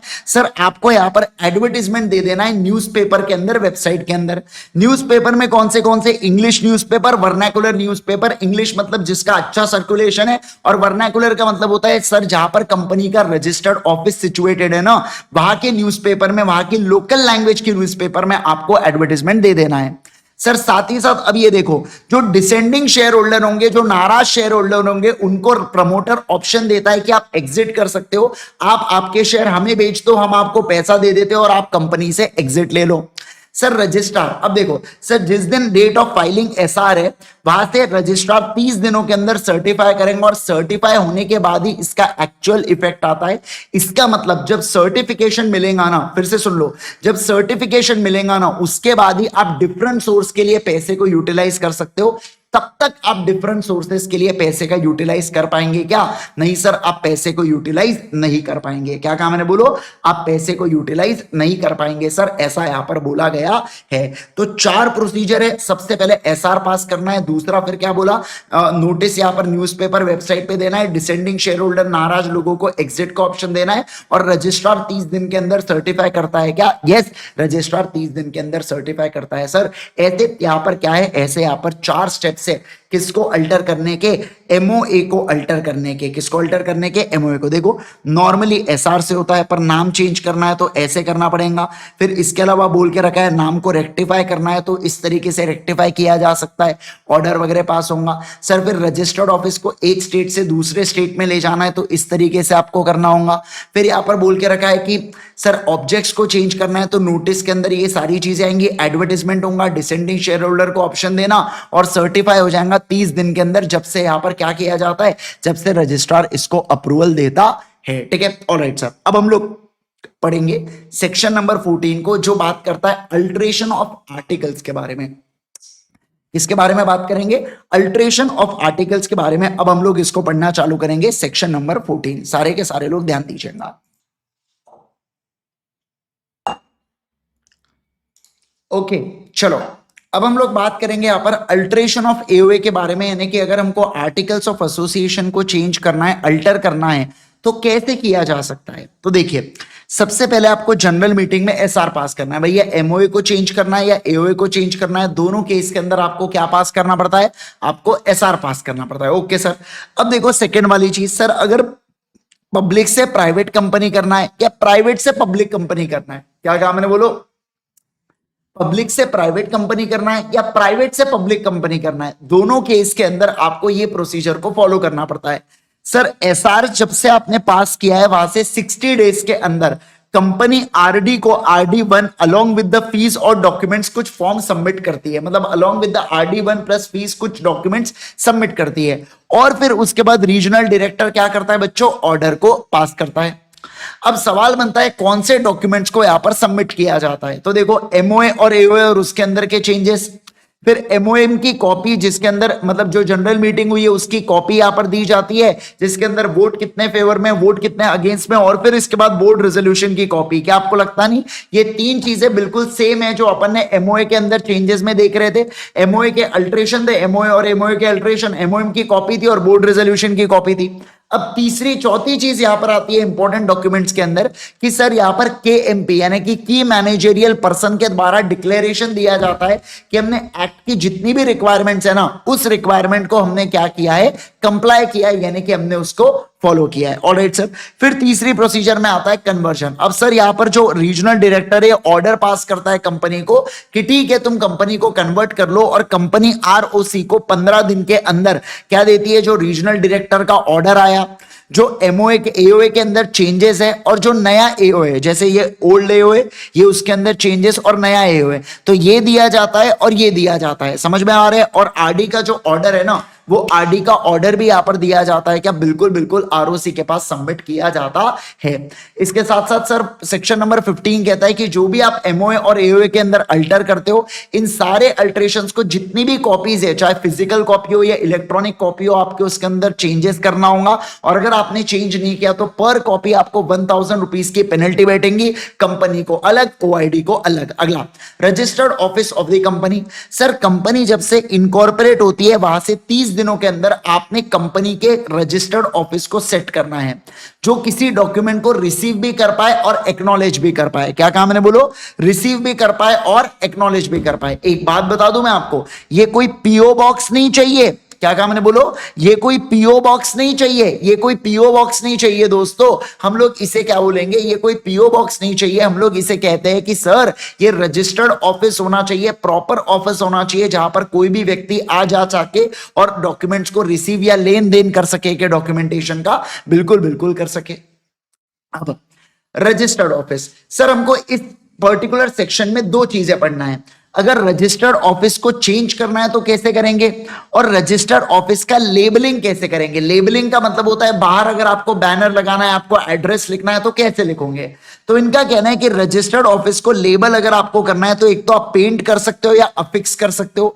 पेंट का मतलब याद है मैंने आपको बताया था, ऐसे अंबुजा सीमेंट वगैरह का पेंट लगा होता है, गांव वगैरह में जाओ या आप हाईवे से जाते रहेंगे तो विमल का पेंट लगा रहेगा, या उसको अफिक्स करो यानी कि एक प्रॉपर फ्लेक्स के ऊपर बोर्ड बनाओ और उसको चिपका दो वहां पर। ठीक है, क्या क्या डालोगे आप, कंपनी का नाम डालोगे, कंपनी के रजिस्टर्ड ऑफिस का एड्रेस डालोगे, जो लेजिबल लेटर्स में होगा, मतलब ऐसे लेटर्स में होगा जो समझ में आए, और कॉन्स्पिशियस पोजीशन यानी कि सही पोजीशन पर लगाऊंगा। ये आपने छप्पर पे टांग दिया बेटा, मेरे को दिख ही नहीं रहा यहाँ पर, ये कॉन्स्पिशियस पोजीशन हुआ क्या, नहीं सर। साथ ही साथ आप कॉमन सील के अंदर कंपनी के नाम को एनग्रेव करवाओगे, जो कॉमन सील है ठप्पा है कंपनी का, उसके अंदर कंपनी का नाम एनग्रेव होगा।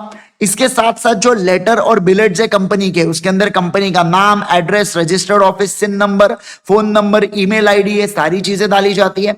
फिर जो promissory note, bill of exchange और हुंडीज है उसके ऊपर भी कंपनी का नाम होता है। और ये इंपॉर्टेंट है, जब से आपने कंपनी का नाम चेंज किया है तो वहां से 2 साल तक आप पुराना नाम और नया नाम दोनों कंपनी के नाम को रखते रहोगे। क्या, बिल्कुल बिल्कुल दोनों कंपनी के नाम आप यहां पर रखते हुए चलोगे। साथ ही साथ दोस्तों अगर ओपीसी की बात है तो यहां पर आपको कंपनी के नाम के आगे क्या लिखना पड़ेगा, ओपीसी, ऐसा यहां पर लिखना पड़ेगा। दोस्तों अब अगर मैं बात करूं, अगर मान लो हमें रजिस्टर्ड ऑफिस को चेंज चेंज करना है सर, तो आप रजिस्टर्ड ऑफिस को चेंज कर सकते हो एक स्टेट से दूसरे स्टेट, इसकी प्रक्रिया अपन ऑलरेडी देख चुके हैं सर। अगर सेम सिटी के अंदर आपको चेंज करना है तो बोर्ड रेजोल्यूशन पास करो, आरओसी को 30 दिन में इन्फॉर्म कर दो।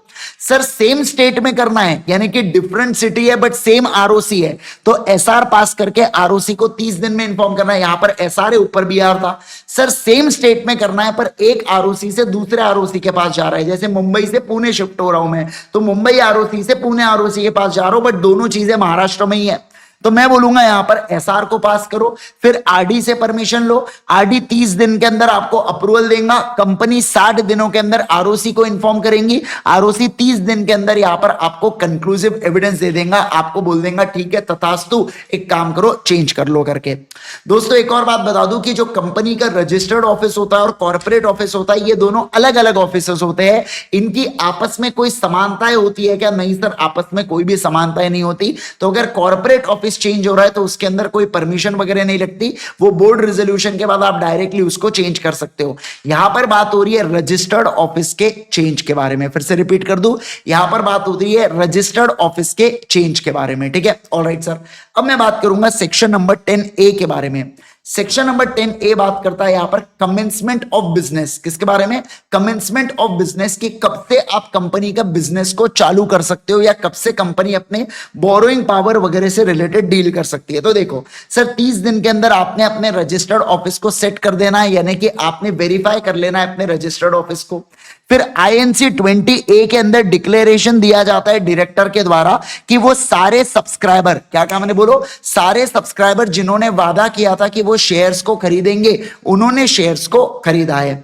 इसके साथ साथ अगर आपको किसी सेक्टोरियल रेगुलेटर से परमिशन लेना है दोस्तों, तो आपने परमिशन ऑब्टेन कर लिया है करके आपको ये चीज बताना पड़ेगा क्या? बिल्कुल, जैसे आप बैंक ओपन करना चाहते हो तो आपको RBI से परमिशन लगती है, ऐसा ये लोग बोल रहे हैं। सर जो डायरेक्टर होते हैं ना, वो INC 20A 180 दिन के अंदर भेजते हैं, किसको? ROC को। INC 20A मतलब ये डिक्लेरेशन, और इस डिक्लेरेशन को CA CS CMA को सर्टिफाई करना पड़ता है कि हाँ सब्सक्राइबर ने बराबर से पैसा दिया है और शेयर्स को ले लिया है। सर मान लो ऐसा होता है यहां पर कि मैंने 180 दिन के अंदर ये डिक्लेरेशन नहीं दिया गया डायरेक्टर के द्वारा, तो ROC के पास अगर एविडेंस है, मतलब रीजनेबल ग्राउंड टू बिलीव है, तो कि कंपनी ने बिजनेस को अभी तक स्टार्ट नहीं किया है, तो ROC कंपनी के नाम को रिमूव करके उनका वू करवा देंगी। वू का मतलब होता है वाइंडिंग अप करवा देंगी। क्या करवा देंगी बोलो बच्चों? उनका वाइंडिंग अप करवा देंगी। सर ऐसा यहां पर बोला गया है, समझ में आया क्या? ठीक है, ये देखो अल्ट्रेशन था SR की मदद से, फिर ये आप डॉक्यूमेंट्स को सबमिट करते हो, फिर अल्ट्रेशन यहां पर आपको हर एक कॉपीज के अंदर करवाना पड़ता है, ये है। फिर रजिस्टर्ड ऑफिस ऑफ कंपनी के बारे में अपन ने पढ़ा कि हेड ऑफिस ये अलग अलग होता है। फिर सर अगर चेंजेस करना है तो कैसे कैसे कर सकते हैं, कंपनी का लेबलिंग कैसे करोगे, इसके बारे में पढ़ा। फिर सर 30 दिन के अंदर नोटिस देना पड़ता है। फिर सर कंफर्मेशन ऑफ चेंज के बारे में बताना पड़ता है, एक सिटी से दूसरे सिटी के अंदर, और ये बाकी सब चीजें यहाँ पर बोल के रखी है जिसको अपन ने कवर किया। इसके साथ साथ फिर ये कमेंसमेंट ऑफ बिजनेस के बारे वाले पूरे पॉइंट से बच्चों जो अगेन अपन ने यहाँ पर कवर करते हुए चले हैं। फिर सर डिक्लेरेशन नहीं दिया तो रीजनेबल ग्राउंड टू बिलीव है, तो रिमूवल करके वाइंडिंग अप आपका करवा दिया जा सकता है क्या? बिल्कुल बिल्कुल करवा दिया जा सकता है, ठीक है। ऑलराइट सर, अब section number 18, conversion of company already registered, मतलब क्या बोल रहा है यहां पर कि कंपनी अपने आप को एक क्लास से दूसरे क्लास में शिफ्ट कर रही है। OPC से प्राइवेट या पब्लिक कंपनी हो रही है, तो एक क्लास से दूसरे क्लास में शिफ्ट हो रही है। लिमिटेड बाय लायबिलिटी से लिमिटेड बाय गारंटी हो रही है, लिमिटेड बाय गारंटी से अनलिमिटेड कंपनी हो रही है। बेसिकली यहां पर क्या कर रही है, एक क्लास से दूसरे क्लास में शिफ्ट हो रही है। तो इनका कहना है कि MOA और AOA को चेंज कर लेना, ROC के पास रजिस्टर करके जो पुरानी कंपनी है वो क्लोज हो जाएंगे, और ROC आपको नया सर्टिफिकेट ऑफ इनकॉर्पोरेशन दे देंगी नए कंपनी को लेके। एक बात ध्यान रखना, जो पुरानी कंपनी है, जो फिर से बोल दूं मैं, जो पुरानी कंपनी है वो पुरानी कंपनी के जितने भी कॉन्ट्रैक्ट डेट्स ऑब्लिगेशन है ना, वो सेम कंटिन्यू रहेंगे। किसके? नए कंपनी के। किसके कंटिन्यू रहेंगे बोलो जल्दी से? नए कंपनी के कंटिन्यू रहेंगे। ऑलराइट सर, अगला सेक्शन नंबर 19 के बारे में मैं बात करूंगा, subsidiary company not to hold shares in holding company. इसका मतलब क्या है कि जो सब्सिडरी कंपनी है वो अपने होल्डिंग कंपनी के अंदर शेयर्स को इन्वेस्ट नहीं कर सकती। देखो, they are not allowed to hold shares, मतलब उनको अलाउड नहीं है कि वो शेयर्स को होल्ड कर सकती है होल्डिंग कंपनी के अंदर। पर कुछ केसेस के अंदर सब्सिडरी कंपनी होल्डिंग कंपनी के अंदर भी शेयर्स को होल्ड कर सकती है। 3 ऐसे केसेस है। जब से एक कंपनी ने दूसरे कंपनी को अपनी सब्सिडरी बनाया है, उससे पहले से अगर सब्सिडरी कंपनी होल्डिंग कंपनी में इन्वेस्ट करके रखी है, तब वो शेयर्स को अपने पास रहने दे सकती है, कोई प्रॉब्लम नहीं है। जैसे ए लिमिटेड ने बी लिमिटेड को अपनी सब्सिडरी बनाया है 1 दिसंबर को, पर 1 दिसंबर से पहले बी लिमिटेड के पास ए लिमिटेड के कुछ शेयर्स थे, तो वो बाद में भी रहने दे सकती है क्या? बिल्कुल बिल्कुल रहने दे सकती है। सर बी लिमिटेड अगर शेयर्स को होल्ड करती है एज अ ट्रस्टी, यानी कि सब्सिडरी कंपनी जो है ना, वो ट्रस्टी के तौर पर, अगर क्या ट्रस्टी का मतलब होता है किसी और के बिहाफ में अगर वो शेयर्स को होल्ड करके रखी है अपने पास। रेगुलर क्लास में टाटा का एग्जांपल दिया था मैंने आपको, टाटा ट्रस्ट का, है ना। तो टाटा उस केस के अंदर अगर आप किसी को ट्रस्टी बनाते हो, या मान लो आपने टाटा मोटर्स को ट्रस्टी बनाया, तो इस केस के अंदर टाटा मोटर्स क्या करेंगी, यहां पर होल्डिंग कंपनी के शेयर्स को अपने पास रखेंगी। तो इस केस में मैं बोलूंगा यहां पर क्या कि सर वो यहां पर मतलब वो चल जाएगा क्या? बिल्कुल बिल्कुल चल जाएगा। सर मान लो कोई पर्सन मर जाता है, कोई मेंबर बन जाता है होल्डिंग कंपनी का, और उसने अपना लीगल रिप्रेजेंटेटिव सब्सिडरी कंपनी को बना के रखा है, तो लीगल रिप्रेजेंटेटिव के पास शेयर्स आते हैं, तो इस केस के अंदर बतौर लीगल रिप्रेजेंटेटिव अगर सब्सिडरी कंपनी होल्ड करती है शेयर्स को, तो चल जाएगा। एक बात बता दूं, पहले केस में वोटिंग नहीं डाल सकते, पर ट्रस्टी और लीगल रिप्रेजेंटेटिव के केस में क्या वोट डालने के लिए आप एलिजिबल रहते हो क्या?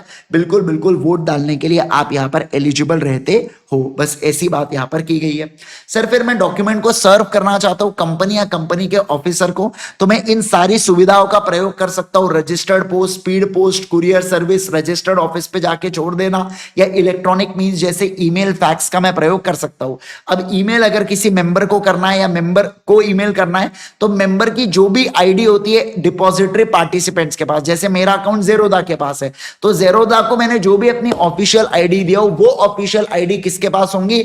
एनएसडीएल सीडीएसएल जो डिपॉजिटरी होती है उनके पास होंगी, और उनके ऊपर अकॉर्डिंगली मेल भेजा जा सकता है क्या? बिल्कुल। सर साथ ही साथ अगर डॉक्यूमेंट रजिस्ट्रार को या मेंबर्स को अगर सर्व करना है, तो देखो ऊपर की सारी चीजें कॉमन है, बस यहां पर एक नॉर्मल पोस्ट यहां पर जुड़ जाता है। क्या जुड़ जाता है? बोलो, सादा पोस्ट यहां पर जुड़ जाता है। ऑलराइट सर, फिर इसके बाद अपन ने देखा था कि इलेक्ट्रॉनिक मींस का मतलब क्या होता है सर? ऐसा सिस्टम जो रिकॉर्ड करे आर को, यानी कि रिटेन करे, रिट्राइव करे और रिव्यू करे। यहां पर किसको सर? रिटेन करे, रिव्यू करे, रिटेन करे, रिट्राइव करे और रिव्यू करे यहां पर चीजों को, तो हम लोग उसे बोलते हैं इलेक्ट्रॉनिक ट्रांसमिशन। क्या कहते हैं बोलो बच्चों?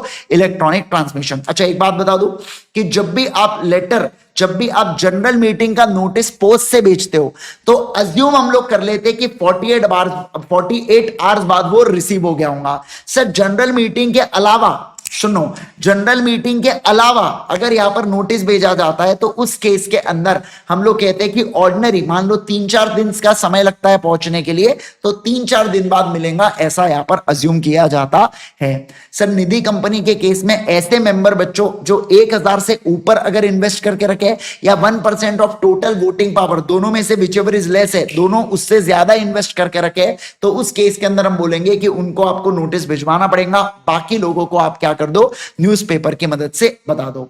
सर अब हम बात करेंगे section number 21, authentication of document के। मुझे डॉक्यूमेंट को क्या करना है? अप्रूव करना है। क्या करना है बोलो जल्दी से? मैं डॉक्यूमेंट को अप्रूव करना चाहता हूं।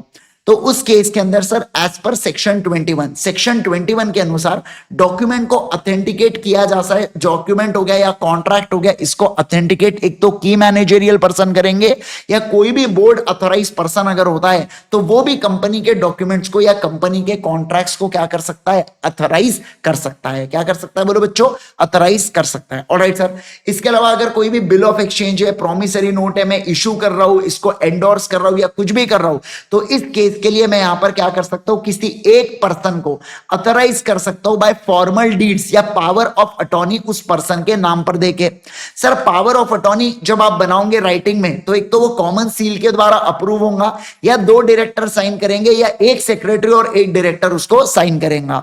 जिससे हम अथोराइज करेंगे पर्सन को, एक तो जनरल या स्पेसिफिक पावर देंगे, चाहे इन इंडिया हो या इंडिया के बाहर हो, वो व्यक्ति क्या कर सकता है? वो व्यक्ति यहां पर साइन कर सकता है। ऐसा यहां पर बोला गया। और यहां पर आपका क्या कंप्लीट होता है दोस्तों, यहां पर आपका क्वेश्चन एंड आंसर्स पूरे पूरे क्या हो जाते, सॉरी यहां पर आपके पूरे के पूरे कॉन्सेप्ट हो जाते हैं समाप्त। अब मैं आपको क्विक जो इंपॉर्टेंट क्वेश्चन है, जो ए कैटेगरी के क्वेश्चन है, मैं उसको आपको क्या करवा देता हूं, फटाफट फटाफट मैं आपको यहां पर ये करवा देता हूं, ठीक है ना, उसकी प्रैक्टिस करवा देता हूं। देखो यहां पर सर इंडोर मैनेजमेंट क्या होता है, कंस्ट्रक्टिव नोटिस क्या होता है, डायरेक्ट क्वेश्चन है, ये आप लोगों को आ जाएगा। इसके अलावा अगर मैं बात करूं, इसके अलावा अगर मैं बात करूं, हाँ ये वाला क्वेश्चन देखो, Yadav dairy products private limited has registered its articles along with the memorandum at time of registration of company in December 2014. Now directors of the company are in of the view that provisions of the articles relating to forfeiture of shares should not be changed except by the resolution of 90% of majority। मतलब 90% of majority का approval मिलेगा ना, केवल और केवल तभी हम लोग यहां पर क्या कर पाएंगे, शेयर्स को फॉरफिट कर पाएंगे। एसआर की मदद से नहीं होना चाहिए। वाइल एज पर सेक्शन 14 क्या बोलता है कि आर्टिकल्स को चेंज तो आप एसआर की मदद से भी कर सकते हो, मतलब हम चीजों को ज्यादा डिफिकल्ट करना चाहते हैं तो इस केस के अंदर मैं एंट्रेंचमेंट प्रोविजन को इंक्लूड करूंगा। यादव डेयरी क्योंकि एक प्राइवेट कंपनी है बच्चों, तो ऐसे केस के अंदर मुझे यूनानिमस रेजोल्यूशन लगेगा सारे मेंबर्स का, और मैं उस लिमिट को चेंज करने के लिए 75% से 90% कर पाऊंगा क्या, बिल्कुल बिल्कुल कर पाऊंगा। अगला अगला अगला अगला अगला अगला देखो, a group of individual intend to form a club budding pilots flying club as a limited liability company to impart classroom teaching and aircraft training to trainee pilots. It was decided to form limited liability company for charitable purpose for period of 10 years और उसके बाद club को close करके जितना भी surplus asset है ना वो यहाँ पर डिस्ट्रीब्यूट कर देंगे मेंबर्स के अंदर। तो मुझे बताइए क्या ये चीज चलने वाली है क्या? नहीं सर ये चीज चल ही नहीं सकती। पहले आप सेक्शन 8 कंपनी की डेफिनेशन लिख दो, फिर आप बोलोगे कि आप सरप्लस असेट को बांट ही नहीं सकते इस तरीके से, ये प्रपोजल फीजिएबल ही नहीं है, ये प्रपोजल प्रॉपर ही नहीं है, मतलब आप ऐसे कंपनी को इनकॉर्पोरेट नहीं कर सकते। फिर सर एक और सवाल आता है कि सेक्शन 8 कंपनी अगर अपने ऑब्जेक्टिव्स को ये कर रहा है, वॉयलेट कर रहा है, तो उस केस में क्या होगा? तो सेंट्रल गवर्नमेंट लाइसेंस को रिवोक कर सकता है, प्राइवेट लिमिटेड या लिमिटेड शब्द का ऐड करवा देगा, फिर सर वाइंडिंग अप करवा सकता है, इसके साथ सरप्लस असेट को एक तो किसी दूसरे सेक्शन 8 कंपनी को दे देगा या जो इंसॉल्वेंसी एंड बैंक्रप्सी कोड का फंड है उसके अंदर वो ट्रांसफर करवा देता है। ठीक है सर।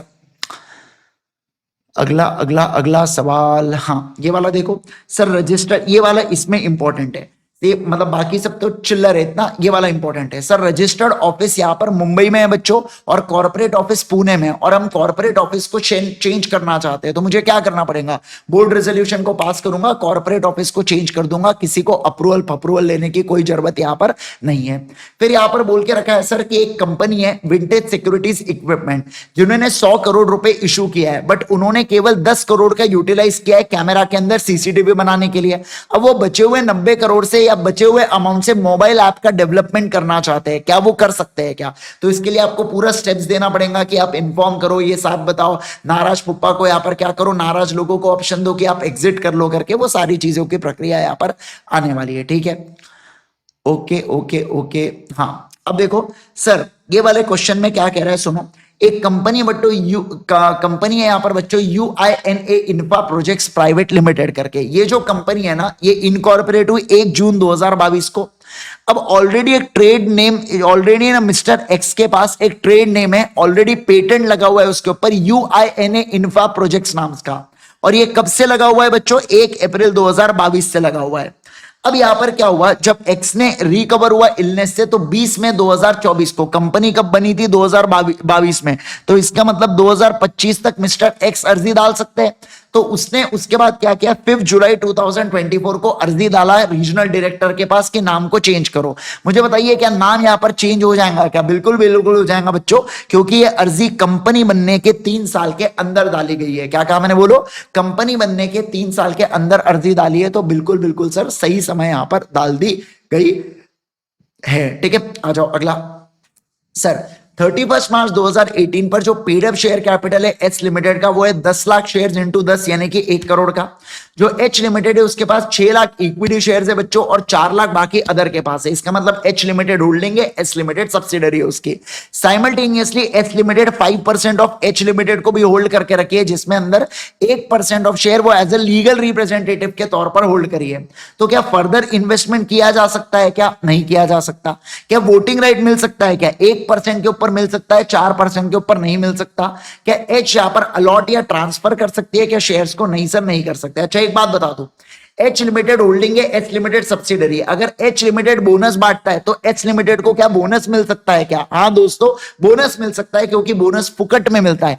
फर्दर इन्वेस्टमेंट मतलब और परसेंटेज ऑफ होल्डिंग नहीं आ सकती, बट एग्जिस्टिंग इसमें अगर बोनस दिया जा रहा है तो चलता है क्या? बिल्कुल बिल्कुल, यहां पर चल जाता है, ठीक है ना। ये बोनस वाली बात है, यहां पर बोनस वाली चीज यहां पर चल जाती है, मैंने आपको बता दिया, ठीक है। All right. हाँ, ये देखो एक विजय करके बच्चों मेंबर है यहाँ पर मयूर इलेक्ट्रिकल्स का। इसने राइटिंग में नोटिस दिया है कि मुझे रजिस्टर्ड ऑफिस से, मुझे रजिस्टर्ड पोस्ट से लेटर चाहिए कानपुर के मेरे एड्रेस के ऊपर। अब कंपनी ने फिर भी इसको ऑर्डिनरी बेल भेज दिया बेटा। कंपनी को इसने एक्स्ट्रा पैसा भी दिया था कि तुम पैसा 2-4 रुपया ज्यादा रख लो, पर मेरे को नोटिस तुम रजिस्टर्ड पोस्ट से भिजवाना। अब फिर भी इन्होंने ऑर्डिनरी मेल से भेजा, तो इसका मतलब जो विजय कह रहा है कि नोटिस उसको गलत तरीके से मिला, क्या ये सही है क्या? हाँ सर, ये बिल्कुल सही है। अच्छा, इसके अलावा अगर विजय लंदन में है तो क्या मैं लंदन में नोटिस भिजवाऊंगा क्या? नहीं सर, मैं नोटिस तो केवल और केवल कानपुर के उसके रजिस्टर्ड ऑफिस के ऊपर ही भिजवाऊंगा। इस बात का आपको क्या रखना है? इस बात का आपको ध्यान रखना है दोस्तों, ठीक है। आइए अगला। सर पराग कंस्ट्रक्शन करके कंपनी, इंफ्रास्ट्रक्चर कंपनी, इसमें एक डायरेक्टर है मिस्टर पराग, जो सारे कॉन्ट्रैक्ट्स को साइन करता है कंपनी के बिहाफ में। सभी लोग, ये इंप्लाइड अथॉरिटी जैसा है, ठीक है ना। ओके, अब क्या हुआ यहां पर? अब ऐसा हुआ कि पराग कंस्ट्रक्शन यहां पर कोई लोकल कॉन्ट्रैक्टर है फिरोज भाई, उसके साथ पार्टनरशिप करना चाहता है। तो उस पार्टनरशिप के अंदर यहां पर पराग ने साइन कर दिया। बाद में कंपनी का कहना है कि पराग की साइन वैलिड नहीं है। सही है क्या? हाँ सर, पराग की साइन वैलिड नहीं होंगी। क्यों? क्योंकि कोई पावर ऑफ अटॉर्नी या कोई फॉर्मल डीड्स थोड़ी एग्जीक्यूट हुई है जिसके ऊपर कंपनी का कॉमन सील हो, या 2 डायरेक्टर की साइन हो, या एक डायरेक्टर और एक कंपनी सेक्रेटरी की साइन हो, जो ऑथराइज करता है कि पराग कंपनी के बिहाफ में साइन कर सकता है। ऐसा कुछ बनाया नहीं, इसका मतलब पराग यहां पर साइन कर पाएगा क्या? नहीं सर, नहीं कर पाएगा। और अगर वो गलती से कर भी लेता है तो उस केस के अंदर साइन की कोई भी कीमत नहीं होती। क्या कहा मैंने? बोलो, साइन की कोई भी कीमत नहीं होती। डन है क्या? यस।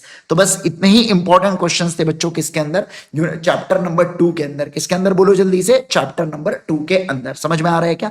ये हमारी सेक्शन वाइज क्वेश्चन बैंक है बच्चों। अगर आप ये सेक्शन वाइज क्वेश्चन बैंक को ऑर्डर करना चाहते हो तो आप igsir.in के ऊपर जाके इसको ऑर्डर कर सकते हो। बाकी जो हमारी रेगुलर क्लासेस है, फास्ट ट्रैक बैचेस है, ये ultimateca.com के ऊपर चलती है, और आप ultimateca.com को विजिट करके भी हमारे क्लासेस को एनरोल कर सकते हो, ठीक है ना। यस, तो आज के रिवीजन के लिए करेंगे केवल और केवल इतना। होप सो आप सभी लोगों को रिवीजन बड़ा मजेदार लगा।